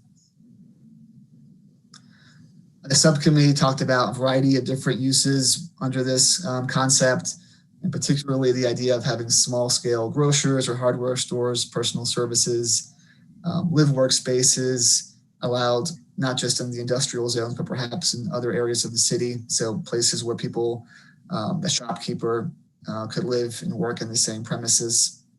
The idea of having more limited commercial and creative spaces in industrial zones, and then a more diverse mix of residential uses where appropriate. And the idea with this concept is not to have these allowed everywhere, but to have them more dispersed intermittently as may be appropriate to the neighborhood. We've heard so far with the questionnaires, about 70% of the people said they would be open to having these additional uses and establishments as described in the questionnaire within a 15-minute walking distance, if limited in scale and number. Again, a broad support for a variety of uses: restaurants and coffee shops, small-scale grocers, small-scale retail, personal services, and housing types.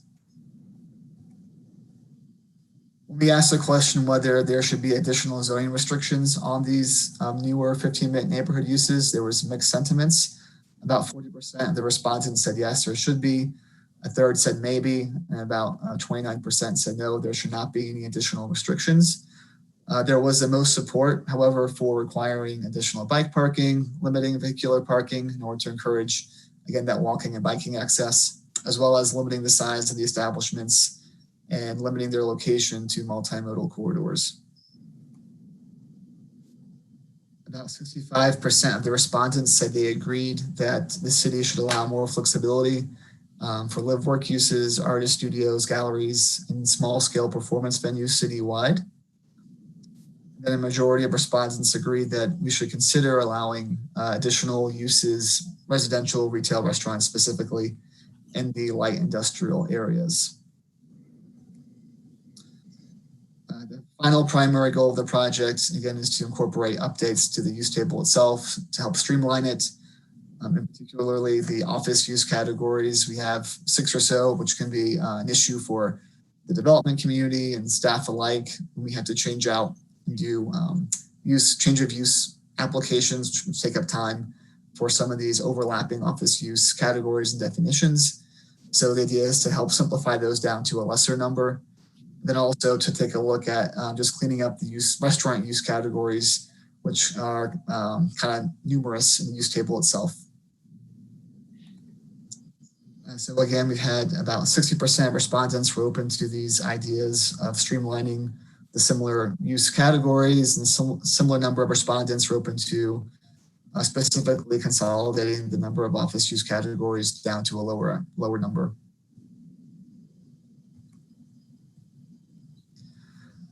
So before we get into the questions for council, as Carl mentioned, we were at planning board last Thursday. And so we have a slide about their feedback of what we heard from them. They agreed about neighborhood centers that they should be allow a more diverse mix of uses. Regarding 15-minute neighborhoods, they generally agreed that there should be limited instances of walkable compatible uses to help foster these neighborhoods where appropriate. They were open to the idea. The details, they were still wanting to see what those would be as we move through the process. So some of the ideas discussed there was the idea of a pilot project as kind of laid out in the Boulder Valley Comp Plan, if that could apply to key corners of key neighborhood streets, the idea of an overlay, looking at other limitations such as saturation, like we've done with ADUs, possibly looking at form-based code or other criteria to establish appropriate design and compatibility. And then there was discussion on whether if there was prescriptive standards, whether that should be an administrative review, you can have your approval, or whether a discretionary review was still appropriate for these types of uses. Regarding streamlining the use table and standards, there was agreement that this should be done utilizing the new limited use category, as well as the use review and conditional use standards. Regarding restaurants, they felt there was a balance to be struck between streamlining those regulations and not making them too permissible, worried about impacts to neighboring properties, perhaps. Regarding allowing greater flexibility for creative uses, there was agreement that that should be done citywide. Regarding small scale performance venues, again, there was some concern about maybe focusing those mostly to the mixed use and commercial areas and not adjacent to single family areas, given potential sound, noise complaints. And then regarding allowing additional uses in light industrial areas, they agree that to a limited degree that this should be allowed with additional criteria to ensure compatibility with those industrial users. And they want to make sure that flexibility we built in to help to adapt to future needs, but that it shouldn't in any way force out the existing industrial users. And on this last one, our intent with the project is to look at making smaller incremental changes here. They're in line with the overall project goals, but that East Boulder sub-community plan would help inform more holistic changes to that particular industrial area. In terms of next steps, where we're at in the process, we're going to continue to collect public feedback, develop options and alternatives based upon the feedback we receive tonight and from the public and planning board, and then go back out with those options and get more feedback, possibly doing targeted stakeholder outreach as needed, then developing our preferred alternatives and recommendations. We hope to do open houses and public hearings in Q4 of this year. As Carl mentioned, this could push into 2021, especially with more intensive code changes that might come out of this. So you can actually have questions for us now, if you'd like, before we jump into questions for council. Thanks so much for that, Andrew. It's very comprehensive. Appreciate that. So does council have questions for staff on this project? All right, Mark comes in first. Really, then Mary. Really one question. When we talk about appropriate locations for commercial uses in residential neighborhoods, what input will the neighborhoods have in making that determination? If Table Mesa wants a lot of coffee shops and Lower Chautauqua does not, is that going to be accommodated or is this going to be a one-size-fits-all sort of regime? It would definitely have to be accommodated. I think the 15-minute neighborhood question particularly, once we figure out what our options are, we'll have to go back out and do outreach with the specific communities, and what the actual tools are to implement some of these ideas remains to be seen. Again, if it's a pilot project, it might be a one-off approach to see how it goes. If it's an overlay, that could be, potentially another appendix map, which highlights areas based upon the public's feedback that yes, we want some of these uses here. So I think it remains to be seen at this point, but the intent would be that the neighborhoods would have a voice in the uses that would potentially be allowed. And so with all of this, it's simply allowing the option to occur. The business owner, the property owners will still have to even choose to even go through with changing out their building, let's say from an older residential house to a commercial use in the future. So, and there will be an opportunity for community input on that process? That is what we're intending, yes. Okay, thank you. Good answer. Great. Mary and then Rachel. Thanks for the presentation, Andrew, and for all your work on this. My question is about the string of pearls. And did staff consider in that map with the string of pearls, was there any effort to look at how existing affordable housing fits into that string of pearls puzzle? And if so, what was done? And if not, how might that be incorporated in the future? I don't know that we looked at particularly in terms of where the existing affordable housing is. I think we're looking at the residential land uses and the use table, and maybe potentially looking at whether those allowances, if it's prohibited use or if it's a limited use or use review, let's say for maybe some other types of housing products that may be attached or versus single family, maybe those could be loosened up potentially, but I can't say that we've looked at that in particularly in any great detail in terms of the affordability factor. Thank you. That's all I have. Okay, Rachel. Thanks. I had a couple. First, I think it was from planning board feedback. It said that in the single family home zoned areas, something wouldn't go there. What all would not go, or we're thinking maybe wouldn't go in largely? Yeah, that was related to the small scale performance venues. Okay. In particular, that came up during our subcommittee meetings, whether to allow that particular use more broadly. And during the planning board meeting, there was actually an open comment. Someone had an issue with an existing small scale performance venue making noise. And so as part of that discussion, they wanted to make clear that perhaps, with all of these ideas, the details remain to be seen. And so we'll have to figure out, what are the proper limits and boundaries for some of these uses to avoid, impacts to neighbors, essentially. Okay. And then second, to Mark's question about what would neighborhoods' ability to give input be, I'm a little bit wary of something that's not rolled out sort of with concrete boundaries around it. So like, would the whole neighborhood have to agree to it? If one person objects, like that just frightens me a little bit if we're getting into like veto power for neighbors or neighborhoods, if it's, maybe something that's going to be beneficial to the community. So I just wanted to hear more about what you're thinking of that. Yeah, we're not there yet with this particular project. We're still kind of in the initial ideas, working our way down to the options phase. So our goal is to get some more specificity on what these elements could look like. With this particular idea, 15-minute neighborhoods is maybe one that we do more outreach around what tools implementation we could use, may push into 2021. And so it could be that if we come up with an appendix J map and it's only with certain criteria that it has to meet at major street corners of major streets with design criteria, the public process may be more in this process, and then it could be a discretionary use review, so it follows that same planning board approval process.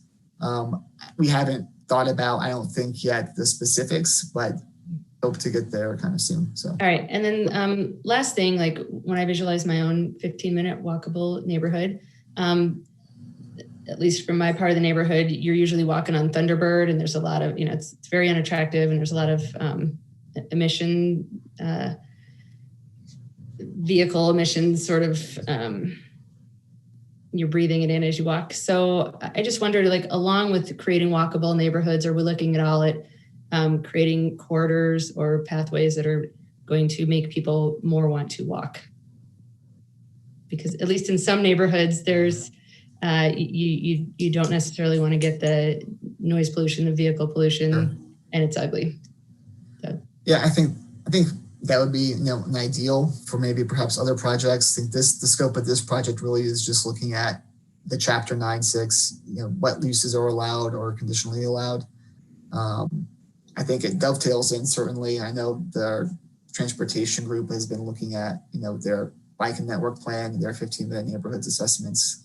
But this particular project, we're not really considering those design kind of landscaping and other comfort level elements. Obviously, a lot of that we included in the packet, we had that parking lot. So a lot of those things kind of, well, that's a good idea, but that's out of the scope of this project. Let's put that in the parking lot and communicate that to other departments, that might be able to go, oh, that might be a good place to remove some sort of transportation barrier, or, this is a area that we might want to do an area plan on in the future. If I can jump in for a second, Rachel, can I colloquy on your first question? I'm a little late, but you may. Let me just tie up this last. I think it's helpful if we do move some things along together, and I understand what you're saying, that's over in a parking lot for another department to look at. But if we create walkable neighborhoods and they're not appealing to walk in, I don't think we've achieved what we're after there. Thanks. Okay, my comment to Rachel is it was not my intention to suggest that a cranky neighbor should control in the determination of what goes where. It's just that there ought to be some process for discerning what the community at large, well, not at large, but in small areas might want for their communities. And that can differ on a neighborhood by neighborhood basis and ought to be to some degree accommodated. Not 100%, but to some degree. As I said, if North Boulder wants many more coffee shops, they should have them. If Mapleton Hill wants a laundromat, they should have that. It's just incorporating that neighborhood input. Nothing really more than that. Feedback. That sounds great. I just was trying to make sure we weren't making it so discretionary that it was vetoed. Thanks. Okay.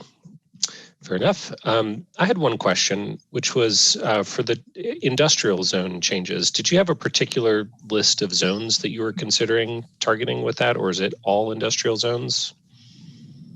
It would be all the industrial zones. Again, I think for those particular set of uses, we're looking more at incremental changes to the use tables now, and then again, waiting for the East Boulder sub-community planning process to play out in terms of what they might come out with recommendation-wise.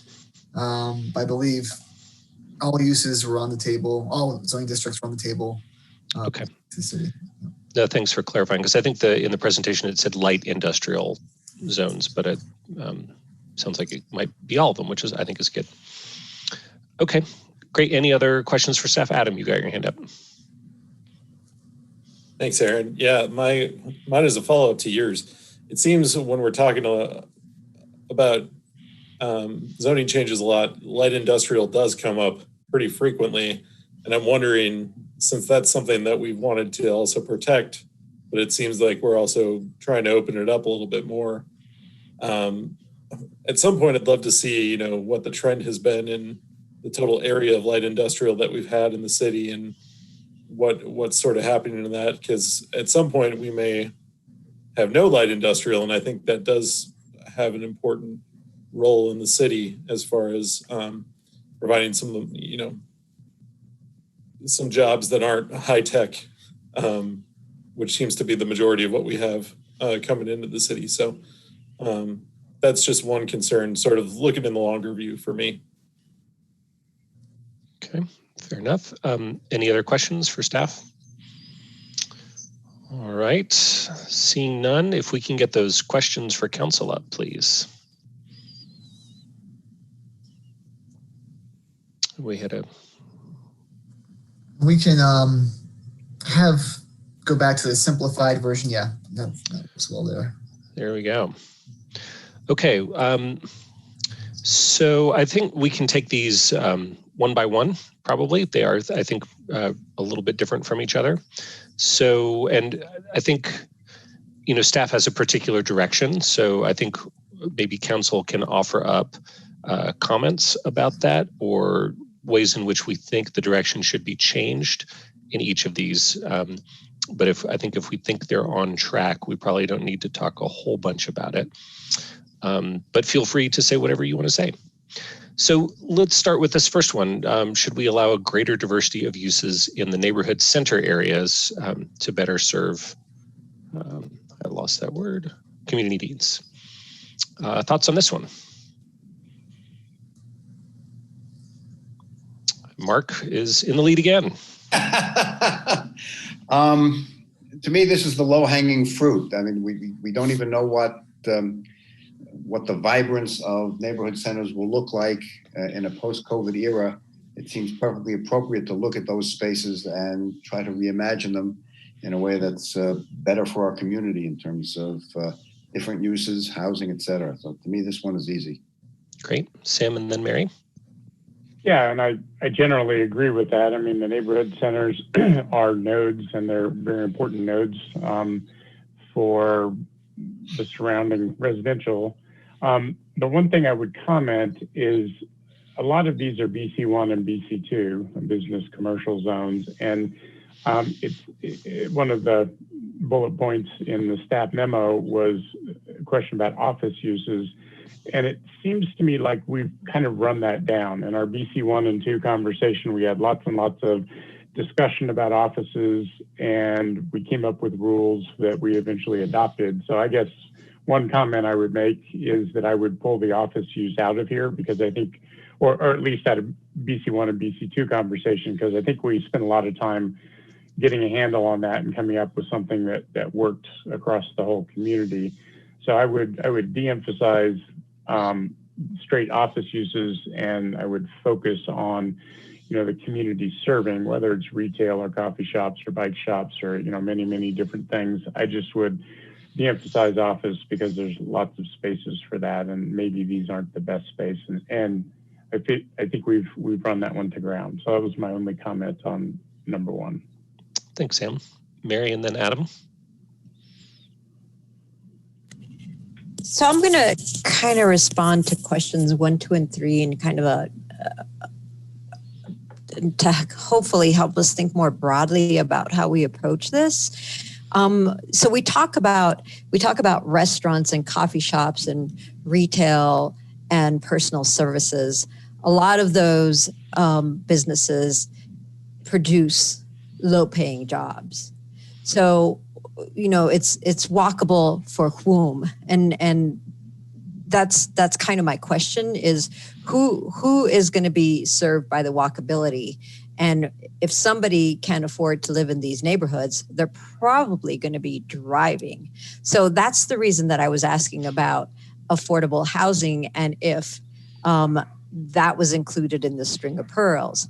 I think that if we look at the string of pearls and consider that perhaps affordable housing residents could benefit the most from having walkable neighborhoods, because sometimes they often don't have cars, not by choice, but because they can't afford them.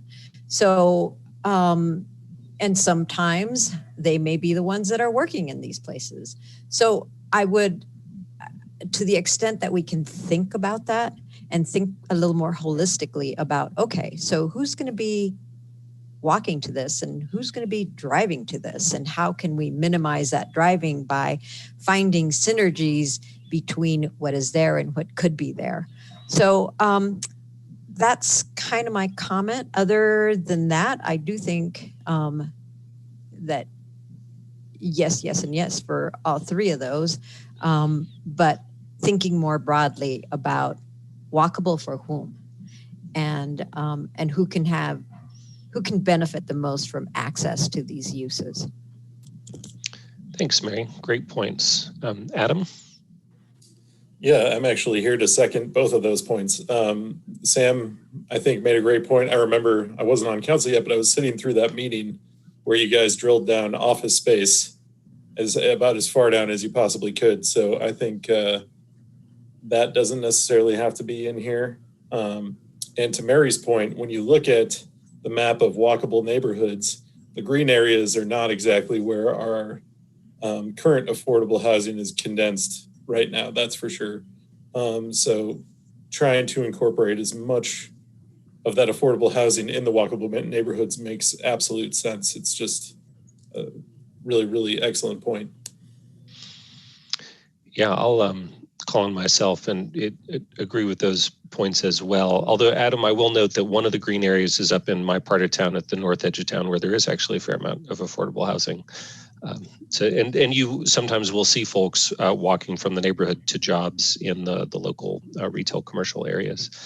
So I definitely agree with this, and just like sometimes we have overly restrictive, narrow requirements on what can go in some of these centers, and so one of our local retail strips up here only allows for neighborhood serving uses, which is a fairly narrow definition, and there just aren't enough businesses that want to be up here that meet that definition, and so some of those spaces sit empty or end up being a little office space that doesn't have any retail function or contribute to that walkable neighborhood. So definitely support that for sure. Okay, any other thoughts on the neighborhood centers? Seeing none. How about, oh, yes. I was just gonna say I agree with everything that was said. I thought the discussion was balanced, and I don't have to add any more to it. Thanks, Junie. Next, should we allow limited instances of walkable and compatible uses, such as small-scale cafes or corner stores, to foster 15-minute neighborhoods in typically homogeneous neighborhoods in appropriate locations? Who wants to start us off on this one? Sam. Yeah, I think the answer is yes, and I think many of the pictures that were shown to illustrate what kind of cafes and stores fit nicely in neighborhoods were good. I want to address the question of neighborhood input here. First, a question.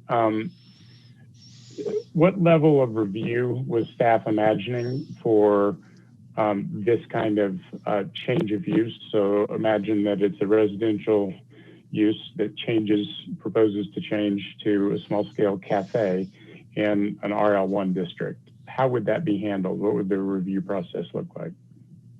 Today, under our code, any kind of non-residential use requires a use review, and those types of uses require planning board review. So I think we'd have to look at, if that would be appropriate in a particular location. It doesn't mean we couldn't find some specific criteria that could apply to a particular location if there was a lot of buy-in from the community to make it, a conditional use potentially. But I think our starting point would be use review, unless we found something that was appropriate for conditional. Yeah, Sam, I think other tools that we could probably look at would be hours of operation, requiring management plans or neighborhood meetings, things like that. Yep. And that's where, and I think that's an appropriate venue. I just wanted to comment, Rachel has a concern that leans one way, which is too much restriction by a neighbor who's going to veto it. And Mark has a concern the other way, that there won't be any neighborhood input.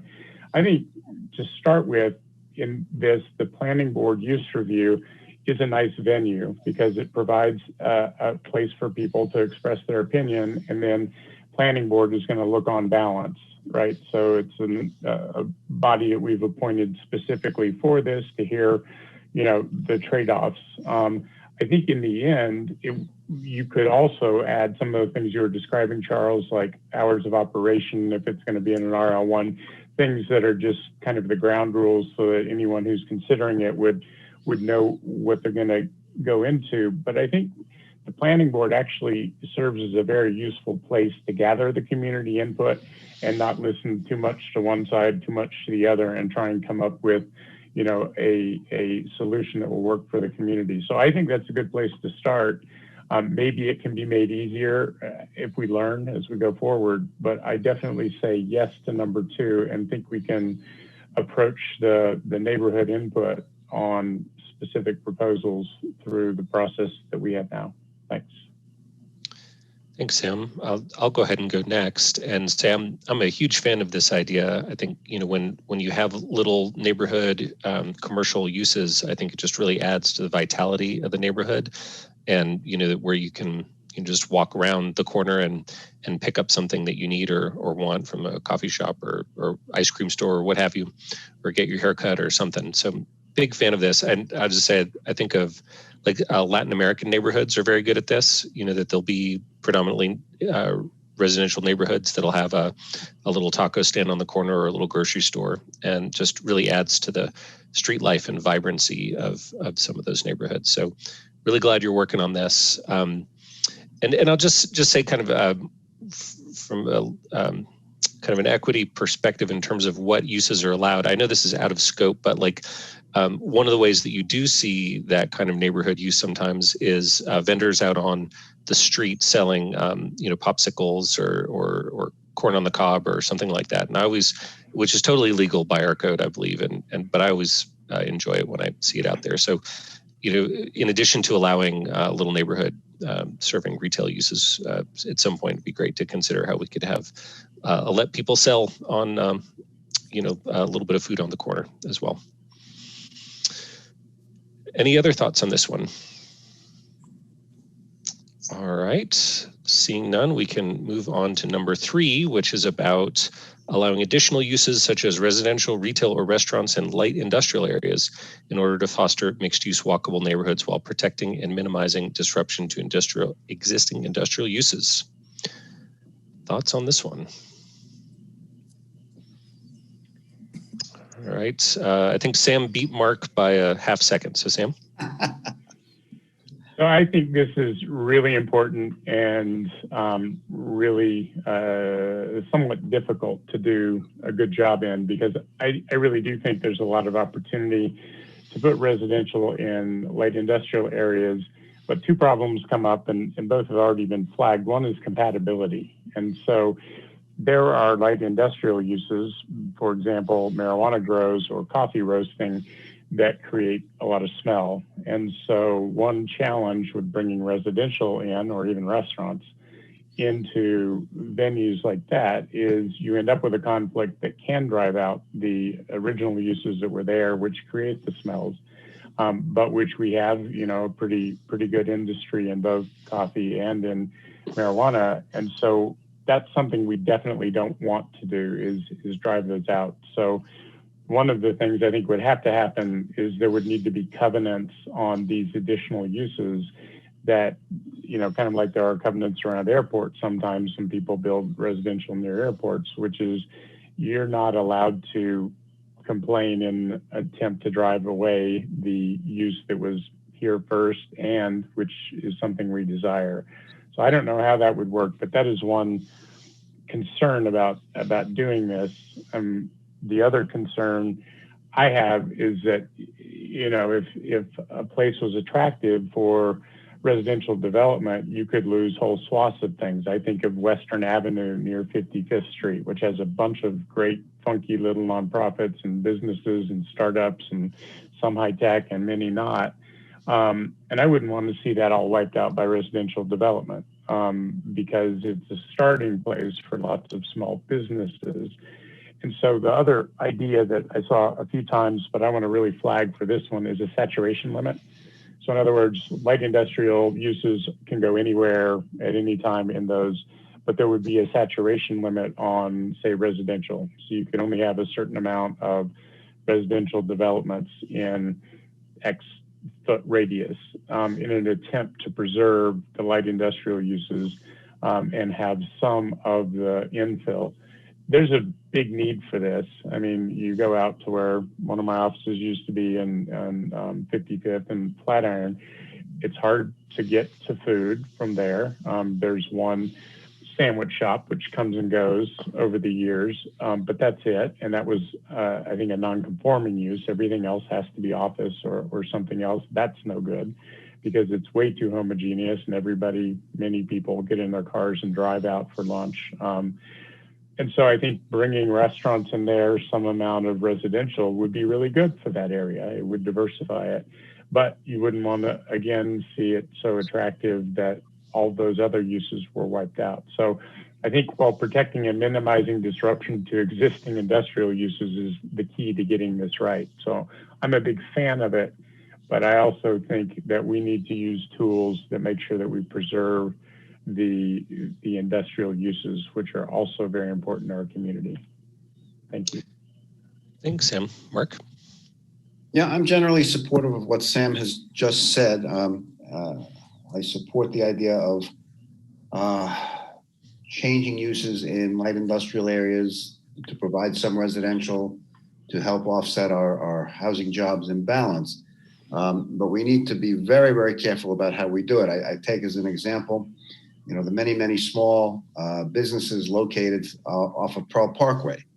If you zone that so that, or change the use tables so that residential is permitted, you will increase the value of the land immediately and probably drive out all of those uses, or at least to the extent that we permit it, because residential is going to be a much higher performing revenue source for the owner. So, the concept of protecting and minimizing disruption, I support. I'm a little concerned that we can actually do it well, possibly with some of the restrictions that Sam articulated. We might be able to get there. but I don't want us to be losing all of our small, affordable businesses simply to level the area and end up with pure residential. Thanks. Yeah, thanks for that, Mark. I'll just chime in here. I agree with both what you said and what Sam said. I'm a big fan of this idea as well, and particularly, getting some more restaurant and food uses into those industrial parks, as well as some other convenience retail, and then also allowing, some residential. So with the caveats already stated, I think this is a great project. And one thing is also to think about protecting like our service industrial uses, right? Like we want to make sure that we still have the ability to get an oil change in town, for example. Those are things that, well, if it's a car use, it's not about a walkable neighborhood, but it's about having a complete city, right? Where you can meet all the needs of the citizens or the residents within the city itself. So I think that's a particular important thing to watch out for. Sam, did you have something else? Oh, your hand was up. Okay. Any other thoughts on this topic? All right, then. How about just the generally allowing greater flexibility for creative uses citywide? What do people think? I'm getting a thumbs up. All right.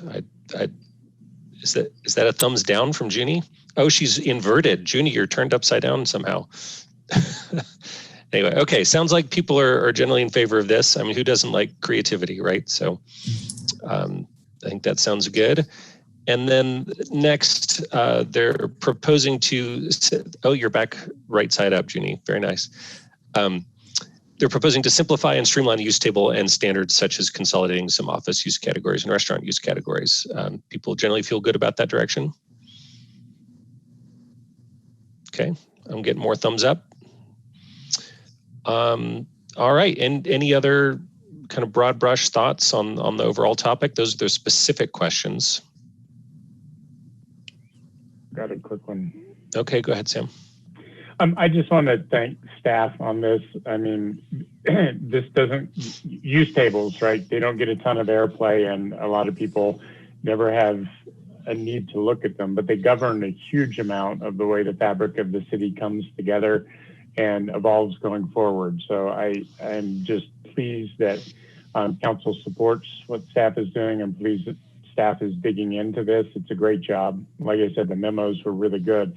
So I'm excited to see both of these, community benefit and the use tables and the site plan review adjustments, get completed, in latest like 21, because I think it'll be really good and it will have things in an updated mode, and we won't have to necessarily adjust them again in a significant way for a while. So thanks to staff and council for working on this project. Thanks again for the feedback. Again, very helpful. Yeah, and Mary, you had something? Yeah, I just wanted to kind of follow up on what Sam said and point out that this is, again, another thing that I believe Aaron and Sam and I have been talking about for years and years and years, and an example of just how long it takes for things to come to fruition. So thank you for that. And I appreciate all the work that staff has done and that the planning board subcommittee has done, and the outreach in these trying times. Yeah, I'll echo all of that. And it's such a great project to get done. I mean, it's really not very exciting in certain ways, like use table standards, but when you work with this stuff for a while, just every once in a while, there's the charts are so complicated, but you'll be reviewing a project and you say, oh, well, how about doing this interesting thing? You say, oh, not allowed by the use tables. Oh, that's really too bad. So, and it's very hard to just change them incrementally, little bit by little bit. So I'm really glad that we're undertaking this. So I want to echo the thanks to staff for all the hard work and the creative directions you're going here. I also wanted to shout out to the planning board, particularly the use tables subcommittee, which has had something like 14 meetings, right? It's been this really long, involved process. And I believe is David Ensign and Sarah Silver and Brian Bowen have been on that. Has anyone else participated from planning board? Yeah. So Crystal Gray was on there as well. Yeah. And Lupita Montoya joined us most recently for the last committee meeting. I think that's the participants so far. Great. Thank you, Lupita, and thank you, Crystal. Really appreciate all that hard and detailed work that Planning Board has done. I have a final question. Are we removing typewriter factories from the list of uses in all zones? Consider it done. Mary, those are coming back. They're all retro hip now. Right, everything that's all Good. Well, staff, did you have any other clarification you're looking for? No, thanks for the feedback. Good conversation. Appreciate Thanks, it. everyone. Great. Thanks, everybody. Thank you. All right. Well, we're running almost 50 minutes ahead here. But our next item is about policing. And so is Chief Harold here? There you are, Maris, I see. I'm going to start out by introducing the two presenters for this. And so, Chris, if you could pull up the presentation, I'd appreciate it. So we are going to do matters related to policing, and you all will recall that in June, Chief Harold was here to talk about her strategic priorities. So if you could go to the next slide, Chris. Here's our today's presentation. So the police chief and the police department team have been working really hard on establishing new strategic priorities for the organization, and they've made quite a bit of progress, and process too, probably. And Chief Harold is going to start out by making a presentation on that. And then she'll be turning it over to Wendy Schwartz. And you all know Wendy as a member of our Housing and Human Services team, particularly focused on homeless services. We have asked Wendy to take an assignment, a special assignment, to be the project leader for our police department master plan. We felt like Wendy's great work as a project manager would assist us, and in particular, her heart for human services and the homeless issues would really make a difference in this particular process. So those will be our two presenters, and I'll turn it over now to Chief Maris Harold. Thank you, Jane. Good evening, council members. Hopefully everybody's safe and sound tonight. If you would afford me the opportunity, though, to first say a very quick thanks to the Boulder Police Department. Reform and change is very challenging, and it's challenging in any organization, including the police department. And I just wanted to say thank you for all the hard work. They've met my challenge head on, and they've provided me great support. That includes our 911 staff and our civilians that work for the Boulder Police Department, the executive team, supervisory staff as well. So I just wanted to say thank you. Next slide.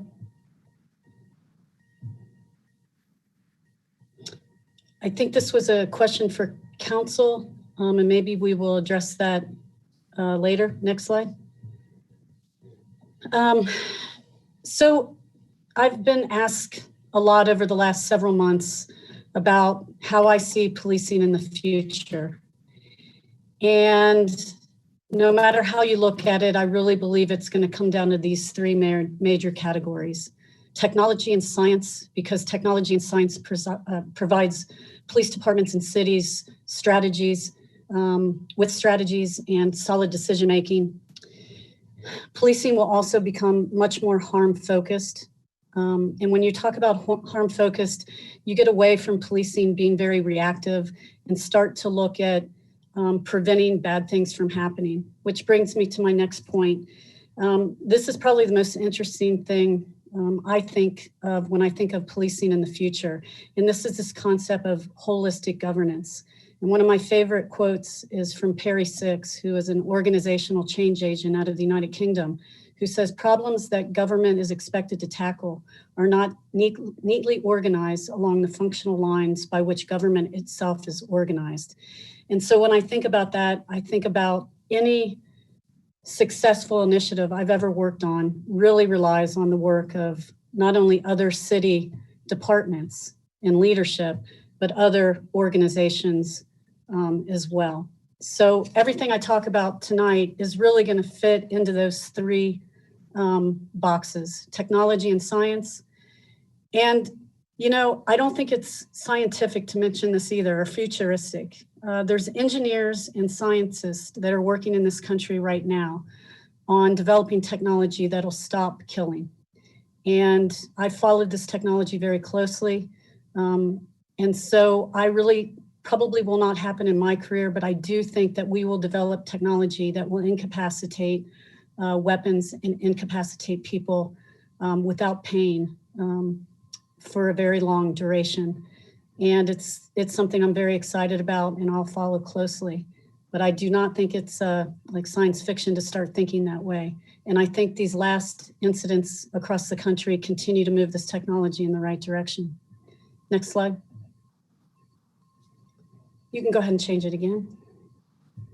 So Boulder Police Department's commitment to ethical, effective, and equitable policing has fallen into these 6 categories. This is not a new slide. I presented this last time, but this is our commitment. And what I've tried to do in the last couple months is I've tried to at least pick one area in each one of these boxes and have that completed. And I plan to do that for the next couple years until we actually have a huge impact in each one of these categories.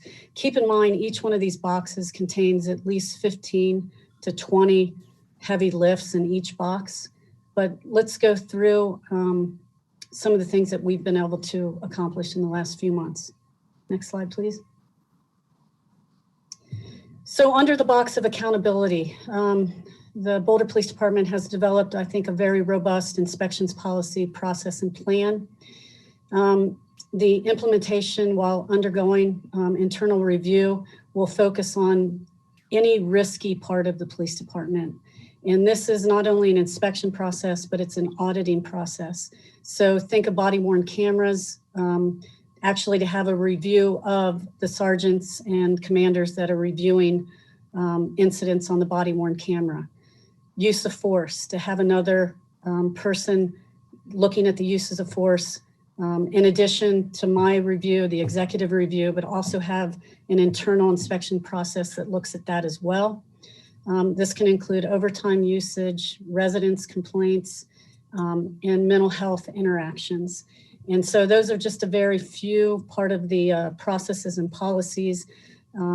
But when this inspection process is done, I've assigned a commander for this, and they will actually provide a third internal policy to inspect very risky operations within the police department. And this becomes very robust and turns into approximately 50 internal processes and procedures that will be inspected. As promised last time in June, the police department has developed a robust disciplinary matrix. Again, this provides consistent, fair, and progressive processes covering all policy and rule violations. This will be completed with the collaboration of the independent police monitor with community input. And this is, again, as far as accountability goes, one of the most important things the police department can develop and implement. I'm very excited that we've signed the CALIA accreditation contract, and this work has already begun. The importance of this work, obviously, is to have a third-party internal expert come in, review our model policies, and make sure that the processes and procedures and guidelines that a police department has is meeting best practices. But more importantly, I think, is that by signing this accreditation contract and committing to this work, we also receive what is called a powered data management system. And in that system, we can test, train, and hold people accountable for all of the new model policies that we are undertaking as part of this accreditation. So this is very exciting, and we can begin the work on really developing this huge data management system where we can start working on all of these model policies. Next slide, please. So in the data category, I'm very excited to present that we've hired a strategic data and policy advisor for the police department. Her name is Beth Christensen. She's an outstanding hire. She started August 3rd, and she's already started to change the automation of the data, how it's seen, how it's perceived within the department. She has 20 years experience as a crime analyst. She's a GI expert. She's a programmer, and she is a national problem-oriented policing expert, which provides me great guidance on data that she's seen on a daily basis. And she'll really bring this police department into 21st century policing concepts and really begins to form data-driven strategies, which becomes so important in the 21st century policing reform era. Next slide, please. So none of the reform efforts can happen without a very talented full-time training section. So I've committed to not only have one supervisor dedicated to this function, but have 4 full-time 24/7 training employees that can keep us up to date on all of the new reform efforts that we'll be putting in place. I can't overstate this, is that without a full-time 24/7 training academy for our staff, reform really is not possible. The new concepts will be coming fast. There'll be a lot of information that has to be digested and then put to good practice. And the exciting thing is that we've all committed that this training section will rely on evidence-based scenario training. We will have an excellent lesson learned program. When we do make mistakes, these will be reviewed and we will get better. And this group will also review critical incidences and uses of force. So we get better at what we do. When we make mistakes, we learn from it, we get better. Next slide, please. Recruiting and hiring. Obviously, the recruiting side, I didn't have impact on the recruiting side, but I did on the hiring side. And I'm very excited about this new young group of recruits that we just hired. They're 36% diverse employees. We can do much better, but I think we're above the national curve and standard on recruiting. There's always room for improvement, but I'm very excited about the educational levels, the diverse perspectives of this group. We've hired 2 female, 2 Hispanic, and 1 Asian, and they just do provide a different perspective in the policing. They are very open-minded to reform. And the exciting part about this is you can really tell that the new training, the new use of force, all of the new policies that we're going to be putting in place, this will become the way they have been trained. So I don't have to peel back years and years and years of other types of training. They'll be getting all of the new innovation and training as we proceed. Next slide. So we talked a lot the last time we were together on ICAT, the ICAT model, the critical decision-making model, and how it was radically different from other use of force policies and other use of force metrics. And this is exciting. I was able to bring in 2 ICAT nationally accredited experts from Washington, DC. They have trained 30 of our SWAT and tactical officers.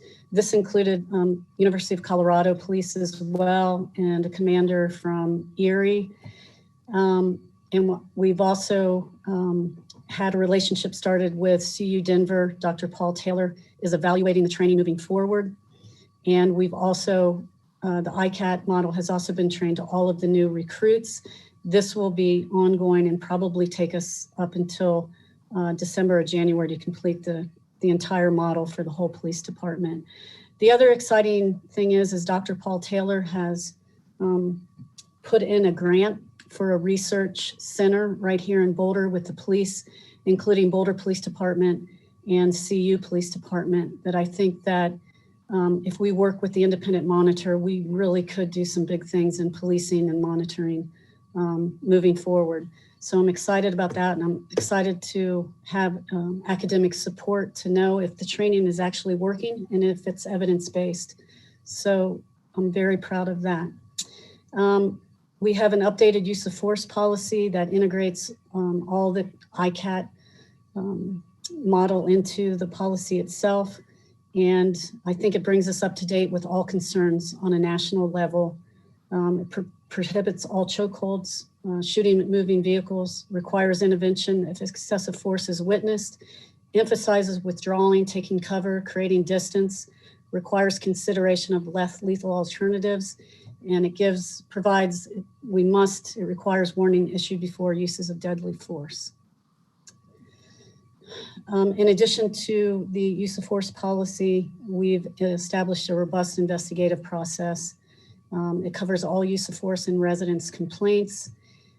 Tomorrow and the next day, an LA chief is coming into Boulder to train our entire command staff and supervisory staff on the new use of force policy, leadership, and the expected investigative processes that must be undertaken as part of any citizen or resident complaint and use of force investigation. Next slide, please. So as I promised you, and probably one of the most overlooked parts of police reform is developing comprehensive data-driven crime strategy. I could have selected from various different problems that I see Boulder is facing, but our first major problem-oriented policing project, we've selected domestic violence. Domestic violence is a chronic problem in Boulder. And it's a chronic problem that's often underreported across the country. And one of my main reasons for selecting domestic violence is that the numbers are increasing, not only in Boulder, but across the country, in large part due to COVID. And I don't see these numbers going down without some type of intervention. And so we are gonna tackle this problem. Next slide, please. I'm sorry, next slide. If you could go back, I'm sorry. I just want to hit this on the domestic violence. I have partnered with other experts in the field, and one of the other reasons I picked domestic violence is that we have victim advocates that are civilian that are working within Boulder Police Department. And I do think best practices really suggests that co-response is so powerful on some of these type of crime problems. And so this project will be led by our civilian division within the department, who are victim advocates and domestic violence crime experts. And so what I'd really like to accomplish here is we have chosen a lethality assessment that on serious domestic violence will have a co-response, and we will try to using this new tool, predict if future violence is likely, and more importantly, if fatality is likely. And so this is just a really good project to start with. I think there's a lot of exciting problem-solving projects across the country that we could mimic. And the other thing I want to try to accomplish is having a fatality review board, something that this region of the state does not have. Denver has a very robust fatality review board. And so partners in this region, including the DA and the sheriff, are very anxious and very excited to start this process for Boulder and the county. So it'd be very exciting to get both of these new tools up and running. Next slide. So here's what the roadmap to police reform. I think I've covered at least one or two or three in each of those 6 major categories. So I won't read through all of these, but as you can see, I've tried to cover each of those 6 major categories that we talked about in June. The work will continue, but I think it's really important to talk about next steps and pace of the reform. Next slide, please. So next steps moving forward, and a lot of these initiatives will continue to take place throughout the fall and into December. But the next steps are going to be explore evidence-based implicit bias training. And I had a meeting with Dr. Kimberly Miller from Colorado State University. She's very interested in developing an evidence-based implicit bias training for Boulder PD. So I'm going to continue to explore that. And I think that is another great step starting in the next quarter. We're going to start to integrate the ICAP principles into traffic in all of our bias-free policies. And this is a heavy lift because the importance of the ICAP model has to be integrated into almost everything the police officer learns and does. So we really have to take a hard look at all of our policies and procedures within the police department and start integrating the sanctity of life into all of these policies and procedures. The importance of the sanctity of life, tactically, training, everything we do becomes so vitally important. I'm very interested in understanding our mental health request a lot more than we do right now. And I foresee this is going to be another heavy lift, but we really need to understand that. So we have to take a deep dive into that and understand and produce some type of quarterly or biannual report on how the police department is responding to mental health requests and concerns from across the community. And then lastly, we've already begun work on this, the officer workload analysis, which Beth will help us walk through. But this becomes another fundamental piece of work in police reform, because what it tells the community, what it tells the police executive team, what it tells community leaders is how much time police are responding on reactive calls for service versus discretionary time. And this becomes extremely important to understand. Do the police have the time to engage in high-level problem solving, or are they just going from radio run to radio run, which is not what we want at all. We want to be in a preventative stance, understanding problems, understanding harm in the community, and it's only then do you get to the total picture of police reform. So this will help me guide and the executive team guide how our officers are patrolling. Are they visible? Are we problem solving? And that we can develop a robust patrol development strategy, which becomes extremely important if you want the police department to be in a preventative mode. A lot of police departments across the country are spending 80% of their time on reactionary policing, and that is detrimental to the community. And so it's something that I would just like to know data points. Are we at 60%? Are we at 50%? And so this becomes critical to understanding the officer's specific workday. And then you can start branching out into other areas of the police department as far as investigative work, training work, and it just goes down the line to understand where the discretionary time an officer has in any given day. And I think that concludes my portion. And I think the fundamental question Wendy will address, but I'll most certainly answer questions at any time or at the end. Thanks so much, Chief Harold. Folks, do we want to let them finish the presentation and then we can ask any questions at the end? Does that work for people? Okay, very good. So I guess we'll go to Wendy. Thanks so much. Good evening, council members. Deputy Chief Johnson, were you going to say a few words about the master plan background from 2013? Absolutely. Before we dive into future master planning, we thought we'd give you a little update or review of things that were accomplished based on the master plan that was completed in 2013. So real high level, some of the more significant accomplishments and where we're headed into the future as an organization. In 2013, we really wanted to look at what community policing meant, not only for the Boulder Police Department, but for our community. And born of that was the Neighborhood Policing Area Program, which we rolled out several years ago. I think many of you are familiar with it.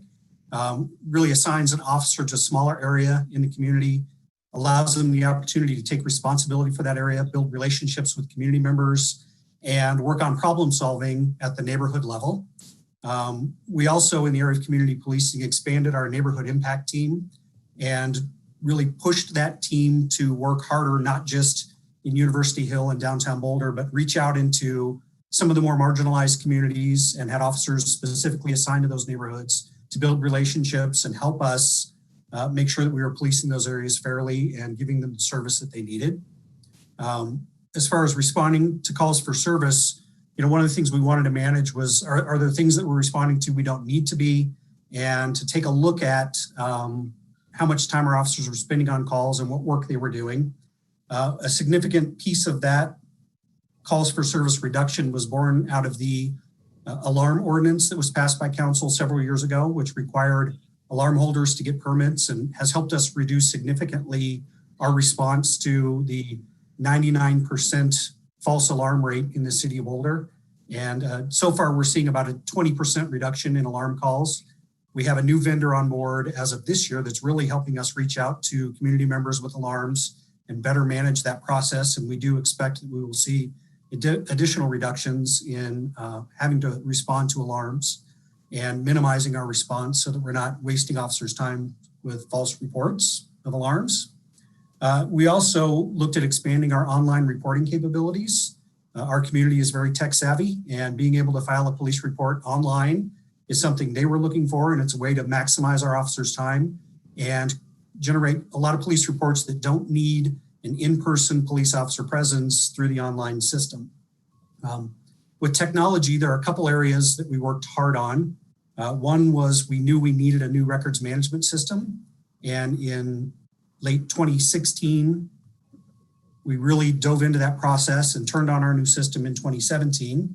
And that system has helped us, again, move from older technology to newer technology. And we also wanted to focus our energy on the radio system that we use. And if you recall back about 3.5 years ago now, the Community Culture and Safety Tax, the radio project was paid for through that tax.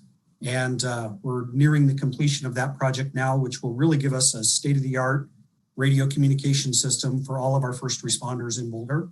So we're happy to be near the end of that. Public outreach and education was another area we wanted to focus our energy on. Several years ago, we decided to kind of reinvigorate our participation in National Night Out. Many of you have been out on that first Tuesday in August with us, meeting the community. It gives us a great opportunity to communicate with and talk to people in their neighborhoods. And we also wanted to partner better with social services groups. And probably the biggest success there was our partnership with mental health partners that evolved into the EDGE program and really gave us a meaningful mental health co-responder program several years ago before it was really being pushed. That's another program that we want to work on and continue to make better, but it really has served our officers well, and it has really provided better crisis intervention and mental health services to people in crisis in our community. Along the public outreach lines, we've also improved and expanded our community police academy, which allows community members to come in and experience what the police department does and learn about us. We've done a significant amount of engagement with the University of Colorado Athletic Department. And we also created a community engagement and dialogue panel that meets with the chief of police and the 2 deputy chiefs every other month to get feedback from community members, allow us to communicate with them about policies, procedures, things going on in the community, and what they expect from their police department. As we move forward, policing is always evolving and changing. There were a number of things that were not in our master plan in 2013 that we took on as additional work. An example of that is our early adoption of body-worn cameras. I think most of you are familiar with Senate Bill 217 that passed this summer, which requires body cameras for all law enforcement officers in the state of Colorado. We've been wearing body cameras since 2015, which puts us well ahead of the curve in meeting that legislative requirement. As well, we started collecting stop data back in 2017 that was born out of the Hillard-Hines report. It is also mandated by Senate Bill 217. And since we've been doing that for years, we're ahead of the curve in that area too. When we started, we were one of only 3 agencies in the state that was collecting stop data. And by 2023, every police department in the state will have to collect that data. So we're happy and proud that we're ahead of where things are going, both at the state level and our community level. And I think, as we talk about the national and local discussions on police reform, for us, this master plan really gives us an opportunity to create that roadmap for us on what police reform looks like for the city of Boulder and for the Boulder Police Department. And using the master planning process, it really allows us also to create the police department that our community wants and expects, and allows us to document that through the master planning process and hopefully create something 18 months to 2 years from now that really lays out our roadmap to the future. So I'll turn it back over to Wendy. Good evening, council members. I'm going to start by giving a general overview of the city's master plan process, then move on to the next steps specifically for the police master plan process. So to start with the general overview, most city departments, of course, have master plans or strategic plans to establish policies, priorities, service standards, and facility and system needs. And acceptance of master plans provides direction for citywide priorities for capital improvements. Plans are also required to be consistent with the Boulder Valley Comprehensive Plan and the city's sustainability and resilience framework. Master plan lengths vary based on a variety of factors. In this case, the 2013 master plan was designed as a 5 to 7 year plan. And the city's master plan process typically consists of 4 major phases over the course of approximately 2 years. Next slide, please. Here's a chart of that process, and I won't read every bullet, but I'll touch on the main themes for each phase. Phase 1, so this is the phase we're heading into after this meeting tonight. And this is essentially where we design the process. Key elements here include identifying stakeholders and laying out the scope, the project timeline, and the public process. And that includes identifying underserved and underrepresented people most impacted by the plan to help design a process that's really robust and inclusive. In the next phase, phase 2, we really document the current state of the department. So services offered, how funding's allocated among priorities, etc. This phase also assesses the department's mission and core values and how the current activities are contributing to the mission and values. At this time, the service delivery levels are evaluated in the context of national standards, peer cities, or other benchmarks. And it's also a time of needs assessment, so identifying emerging needs from the perspective of the department and the community. In phase 3, you use the work done in the previous steps to develop the key focus areas, issues, funding, priorities to be addressed in the plan. And this phase includes ongoing feedback from the community, planning board, and council. And after input on these issues and priorities, the draft master plan is developed, and that draft then receives further review and revision before going on to the final phase, and that's phase 4, the acceptance process. And that's when the draft plan goes through around a final consideration by the public, as well as planning board and city council public hearings. Next slide. As we look to get started on phase 1, we would like to recommend that council appoints a master plan process subcommittee consisting of 2 council members. And this is a structure that's recently been used with other master plans. I believe the open space and mountain parks plan is an example of that. The process subcommittee will work with staff on the project core team, and those members are listed here on this slide, to guide the process and to really champion the project. And those council members are in a good position to do that because they're so involved in the process along the way. Should council approve this recommendation, staff would anticipate working with the process subcommittee through the end of 2020 on phase 1 and returning to council in early 2021 with the results of the work on the scope, public process, and timeline. And that leads us to our last slide. Go ahead with the next slide. And that has our question for council in this study session, which is, does council agree with the staff recommendation to appoint a master plan process subcommittee composed of 2 council members to work with staff to develop the police master plan process? And with that, I'll end and we'll be happy to take any questions. Thank you. Yeah, thanks so much for that, Wendy, and also Deputy Chief Johnson for your overview from the last master plan, and Chief Harold for your overview of where we're headed. So really appreciate all that information. We have questions for staff on any of these topics. Bob, I see you've got your hand up. Yeah, my question is actually for some council colleagues. Aaron, you and Mary served on the process subcommittee for the development of the open space master plan, which seemed to go very, very well. What advice do you have, do the two of you have for council on successfully navigating a process for a large and complex master plan? Mary, do you want to go first? Sure. I think that it takes some dedication. And the process that we were in took an entire 2 years. On a monthly basis, we met. And one of the key things, I think, was to recognize our role in the process. Our role was to, I guess, sort of a course correction sort of role. There were many times when staff would come and say, we're going to present things this way, or we're going to ask the community that, and this is how we're going to tell that story.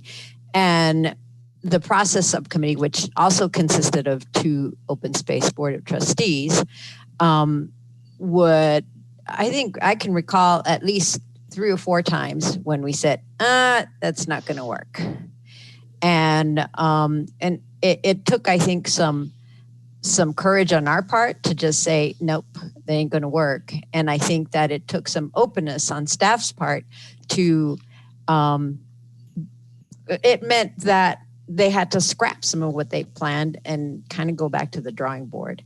But we, over the course of those 2 years, we were able to develop a very strong partnership with staff, and we worked hand in hand very well, very candidly, and I think we all learned to really trust each other. So I think those are important things. Yeah. Aaron? Yeah. Thanks for that, Mary. I think that's absolutely right. And I think part of it is that you need to have a commitment to be fairly neutral parties going in both directions, right? Like I think Mary and I really tried to represent, I think, what we understood to be how council as a whole would see an issue. So we're really trying to focus on process and how the process would work well for the whole council. And then we also served as ambassadors back from the open space department and the subcommittee back to council, and would present things every so often.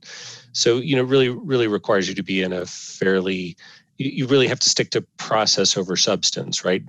While Mary and I have some different perspectives on open space, it rarely mattered because we really both were working together to try to make sure the process worked as best as it possibly could for the whole community. So I think you want that kind of dedication to the project rather than to a particular point of view. And I just want to add one more thing. Given the composition of this council, I think it would be really beneficial to have one senior council member and one junior council member who is not yet serving on a process subcommittee, because there's a lot to learn about process. And that junior council member will take with them into their subsequent service what they learn. And I think it could be really valuable, not just to the council member, but to the entire community. Great point. And by junior, you mean under the age of 40? Just kidding. Yeah. So Aaron, if I could jump in. Sure. I just want to say I've served on one with Aaron. We did the comp plan subcommittee together, and then I'm on one with Rachel right now. And one thing I would just say, Bob, in answer to your question, is one of the roles of the council members, it's to focus on process. It's also to be a political sounding board. One of the functions, and I think that's what Mary was alluding to, one of the functions is we hear from community members all the time. And so we have like this broad view of what the community thinks. And so sometimes what might sound good in a staff meeting might come to the process subcommittee, and the council members might say, well, that's going to fall flat, or it's missing this element that the community will want to hear. And so, you know, the role of the council member on these process subcommittees is not to be at all a subject matter expert. In fact, you know, it's better if you don't really know the subject matter and are instead listening from the perspective of what's the community going to think, how will they react, you know, if we do it this way versus that way. I'll give a specific example. When the second survey was coming out on the comp plan, Aaron and I both were fairly unhappy with some of the questions that were being asked because they were somewhat leading, or they left out important background information. And so Aaron and I spent a few hours working over the survey questions, and thought that that was very important because we could see what some community members might think were shortcomings of the survey questions, which would make the results much more questionable. So anyway, the council role is more of a liaison for what the community would think if this or that idea went public. Great, thanks, that's very helpful, thanks. Yeah, thanks for the question, Bob. There, I would think in terms of junior and senior council members, like maybe the point would be that it's somebody who's been on a subcommittee, a process subcommittee before, and somebody who hasn't. As an example, I could see Mirabai maybe from her background being good for the subcommittee. So she might be a senior council member, but has not done a subcommittee. So I wouldn't want to like close the door on that option for her. Well, I think there's also something to consider. I think this is going to be a 2-year process. So that's another consideration. Good. Do we have any other questions for staff before we answer their question to us? All right, seeing none. What do you all think about this process subcommittee idea? Yep, I think everybody likes it. Lots of thumbs ups and nodding heads.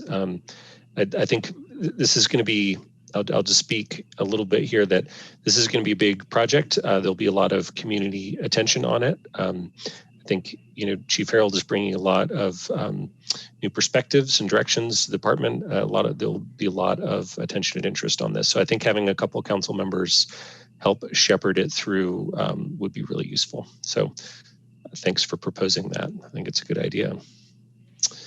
As do we all, it seems like. And so then what would be the next steps then? Are we putting people forward tonight, or what's the thought on how we're selecting these? Volunteer at a later meeting? I think we were thinking next week at the end of the meeting. Okay. Does that work for council?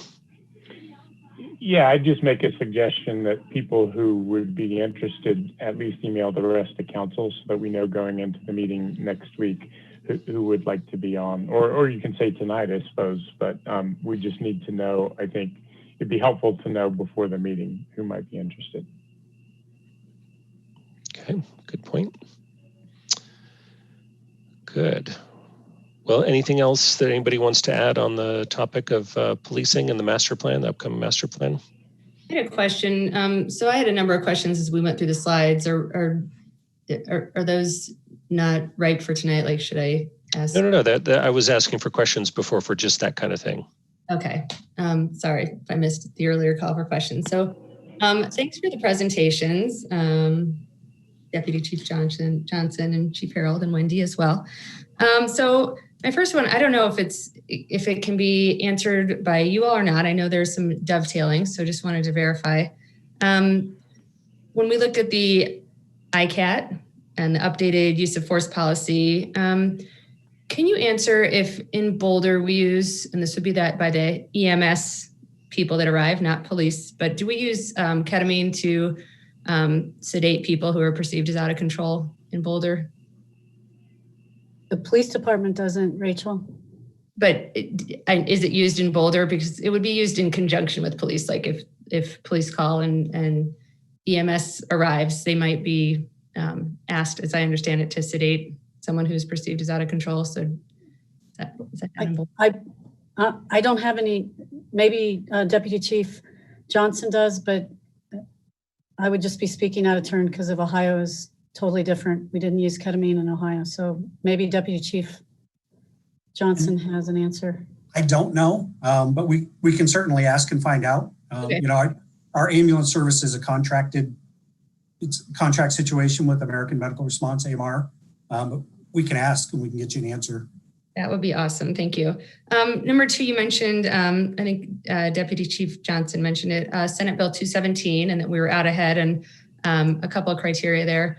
What is the timeline and what do we need to do to be responsive to Senate Bill 217 going forward? Like what 2 of them are kind of covered because we're already using body cams and collecting data. Are there other big lifts that were required for local police departments that we're working on? So there aren't really big lifts. What we haven't figured out yet is how the state is going to collect data from us. But we have gotten some emails from the state looking for working groups to put together, for example, with the stop data, how the state's going to collect that on a statewide basis and what format. That'll be worked on because that reporting really doesn't start until 2023, I think.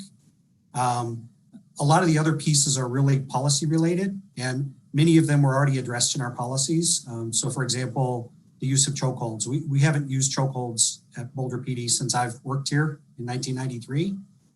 But clarifying that in our policies, not any real significant heavy lifts that we have to do to comply with 217.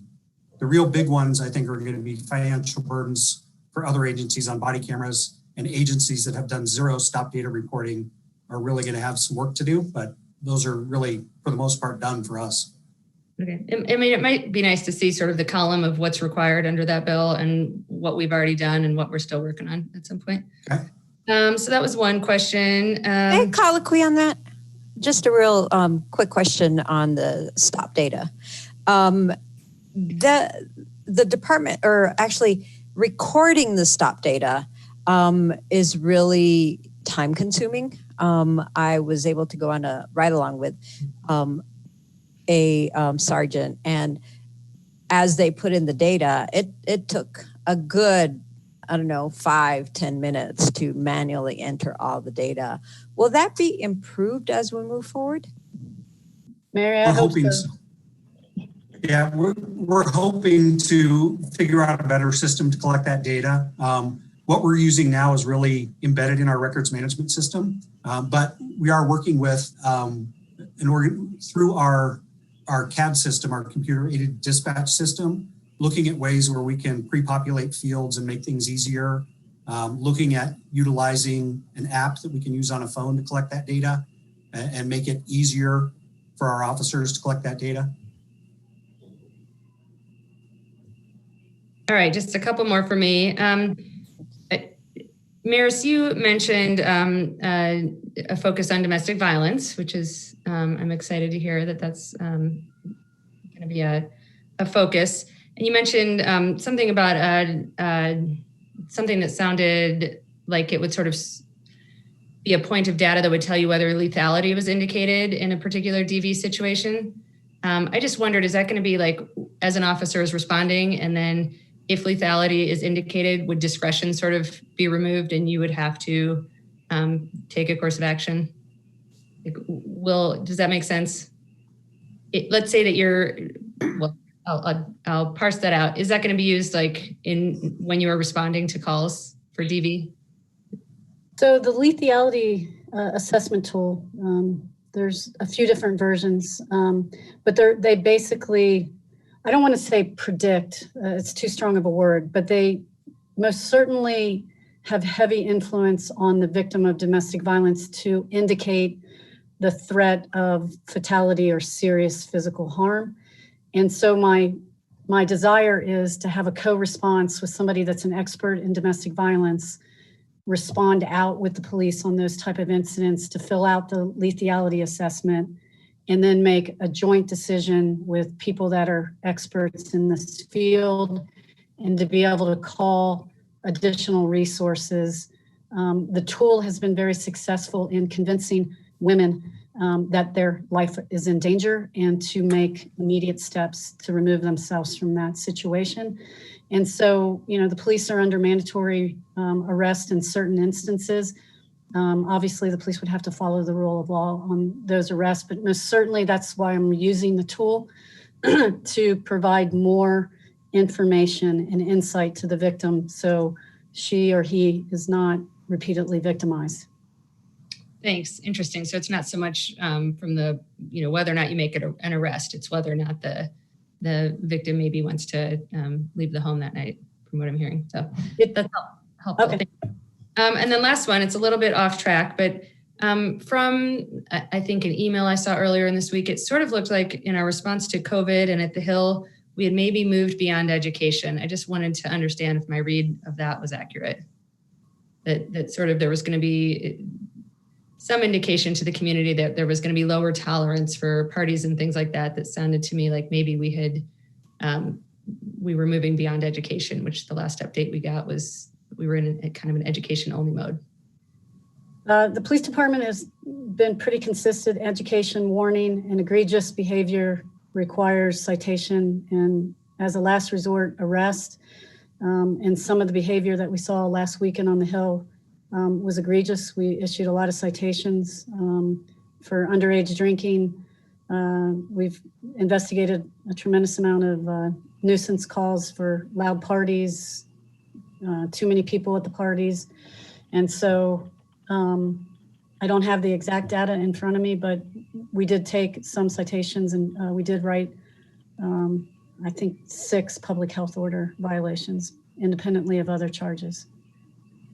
All right, thanks. That's all I got. I appreciate it. You're welcome. You're Yeah, welcome. good question, Rachel. It's good to hear. Mary, did you have something else, or did you get answered? No, I have a couple questions. One is for Maris.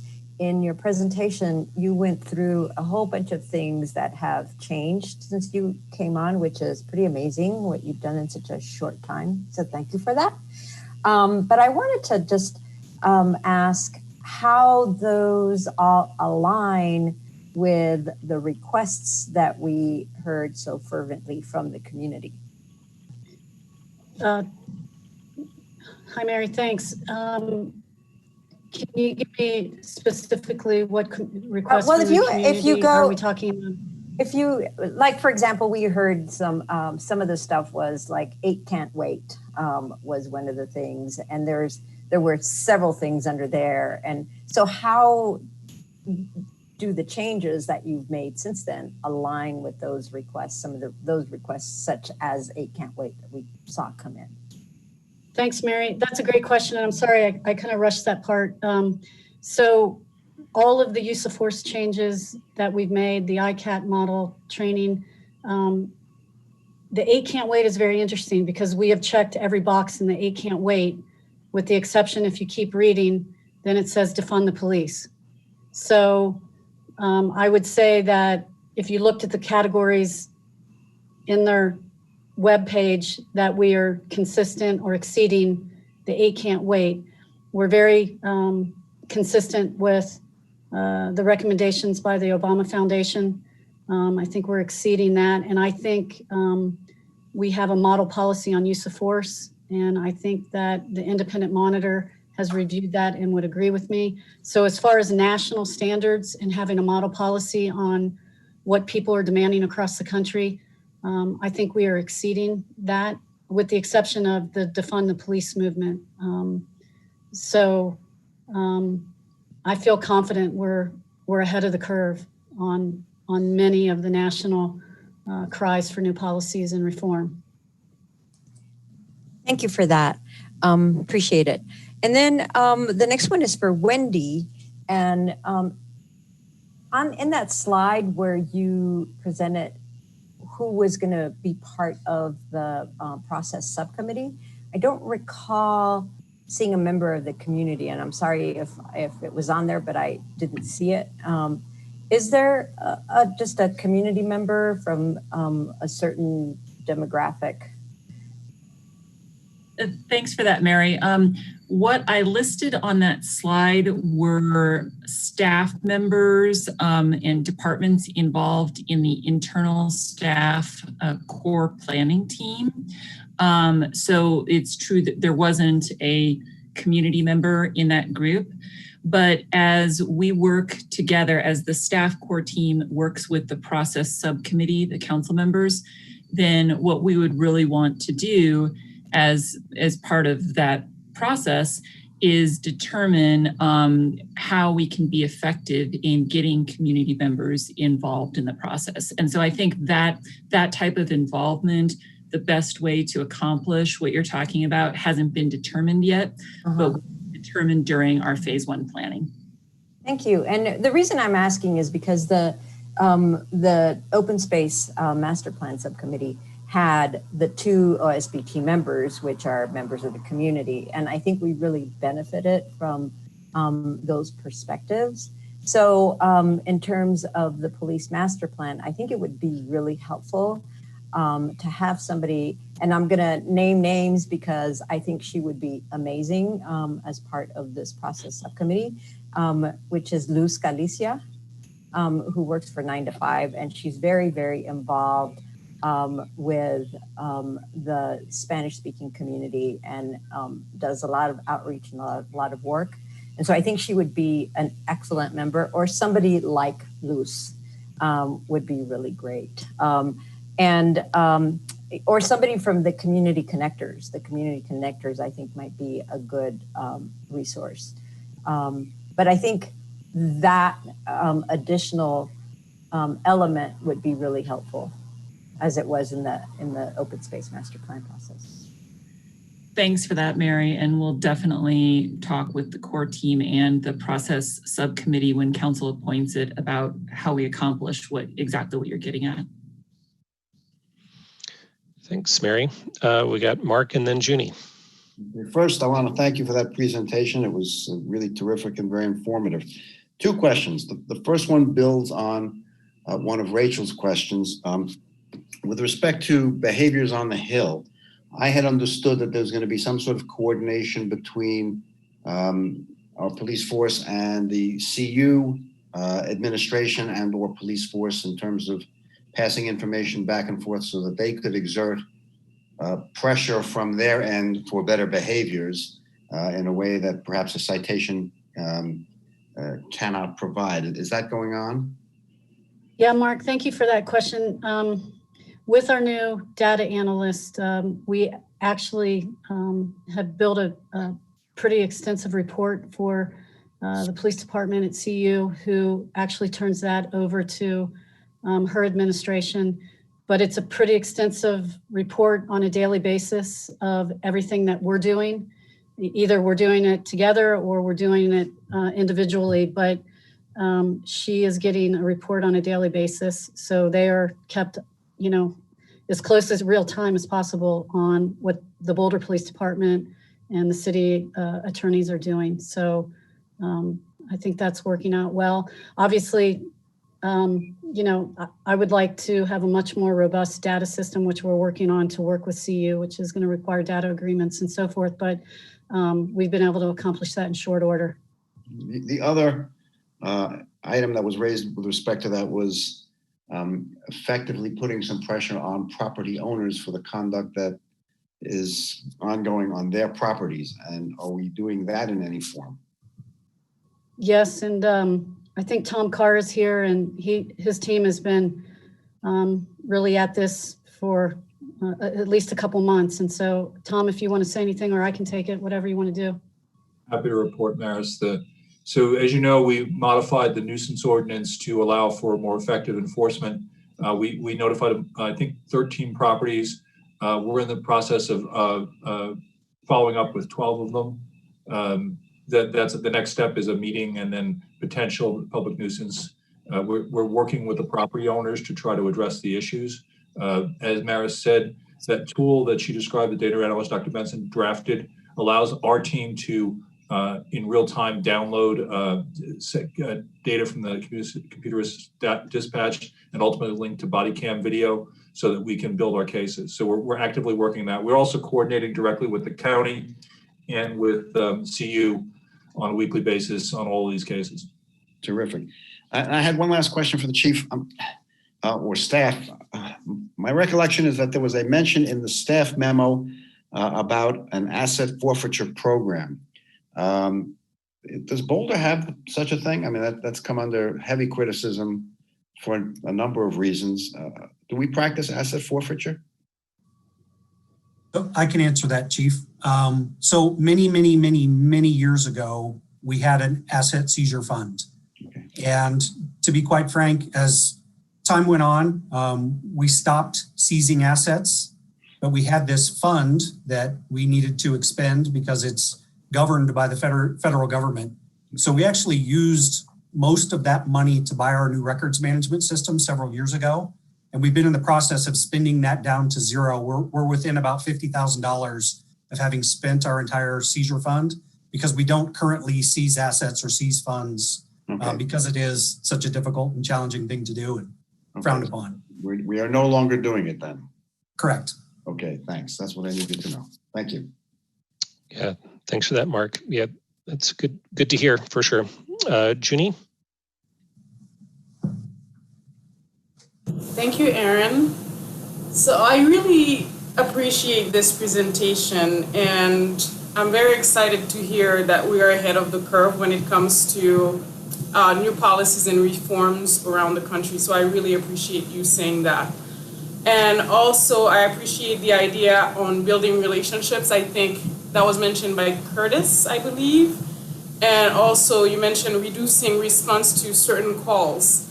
So a week ago, I was part of a panel discussion with a few of our state legislators, and I learned about the STAR program in Denver, and I wanted to hear from you, Maris, whether it is a program that's already been implemented in Boulder, or are we looking to these programs? And basically, the STAR program, I learned, is a support team assisted response program.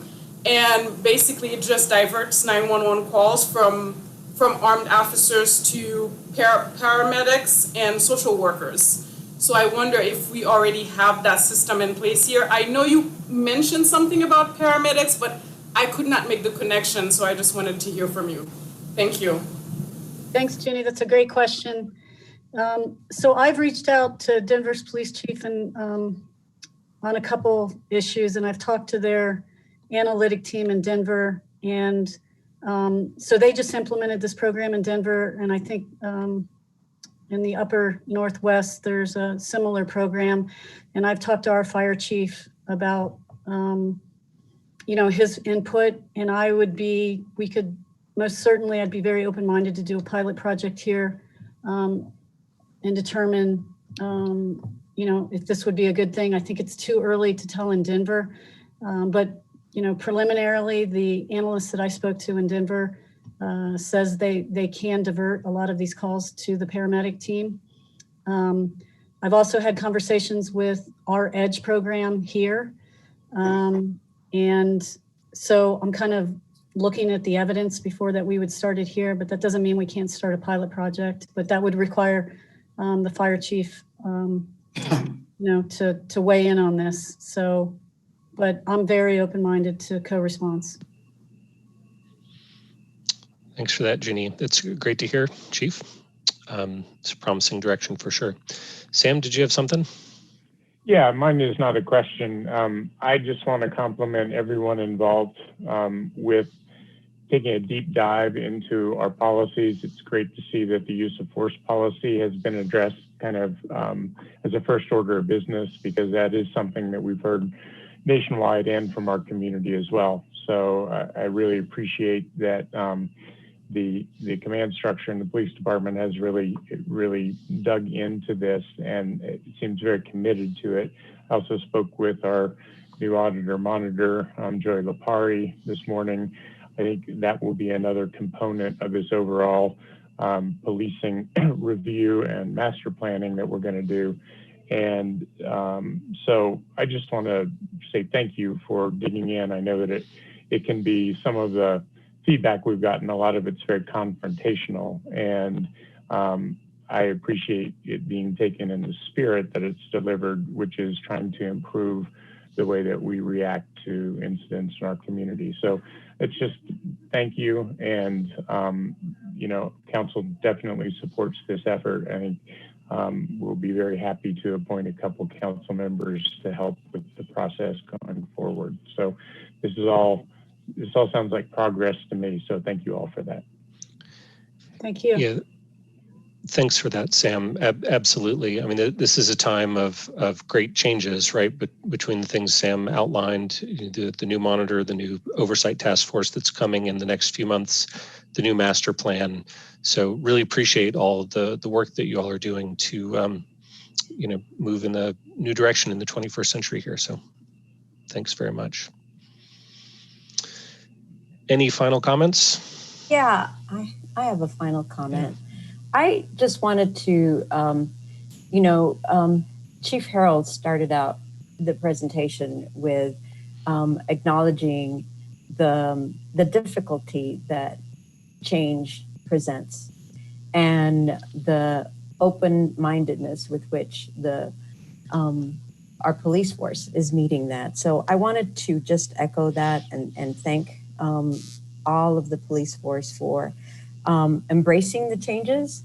I know that it is not easy and that it will take time. And I do appreciate that openness to change and the willingness to change. And thank you all very much. Thanks, Mary. Rachel, did you have something else? Yeah, I just had kind of a process question. Agreeing with those who've spoken from the vantage point of having been on a process subcommittee, that those are, as a council member, your role is process and not getting into content or policy. So my process question, as a council member who is probably pretty interested in the policy ramifications of what we'll be looking at, where do we plug in? Like, I'm sure a lot of us feel the same way, that we will care a lot about, you know, certain issues and whether we're looking at things. Where does that role come in? I will go ahead and answer that unless someone else wants to jump in. So Rachel, there's going to, even though the process subcommittee is going to be working with the staff on, as you stated, the process, then there's going to be multiple check-ins with the whole council. And so that's, you know, throughout the stages where it's, you know, every phase, those 4 phases that were up on the slide. So it's, you know, the assessment, the needs assessment, the, you know, identifying the issues, the priorities, that type of thing. So there's going to be multiple opportunities for the whole council to check in and give input on the overall direction that the process is taking us. Thanks. Good. Mary, do you have some else? Yeah, I just wanted to, Rachel's question prompted me that the open space master planning process was a pilot project for the community engagement wheel for that. And that particular process was very disciplined in the opening and closing of engagement windows and the collecting of feedback. And I think that's one of the reasons that it moved along smoothly. And also people were very clear as to when to provide feedback and when the feedback moved on to the next step. And so I think that'll be real important, because what I had seen in the past was you're way down the road in the process, and then somebody brings up an issue that was addressed at the beginning. And if you're disciplined about the engagement windows, then people will be clear that ship sailed. And if that wasn't brought up then, you missed the opportunity. And so I think whoever gets on the process subcommittee, it would be real important to be unflinchingly disciplined about that. That's all. Very good. Any last thoughts? Going once, going twice. All right. Well, then we'll call that a night. Thanks so much, Maris and Wendy and CJ for those presentations and working on this, and all the planning board folks as well. All right. Any last thoughts before we get gavelled out? Yes, it's 9:19, which officially makes you my new hero for having 40 minutes early. Good job. Thanks. Good meeting, everybody. Have a good night. Good night. Thank you. Thank you.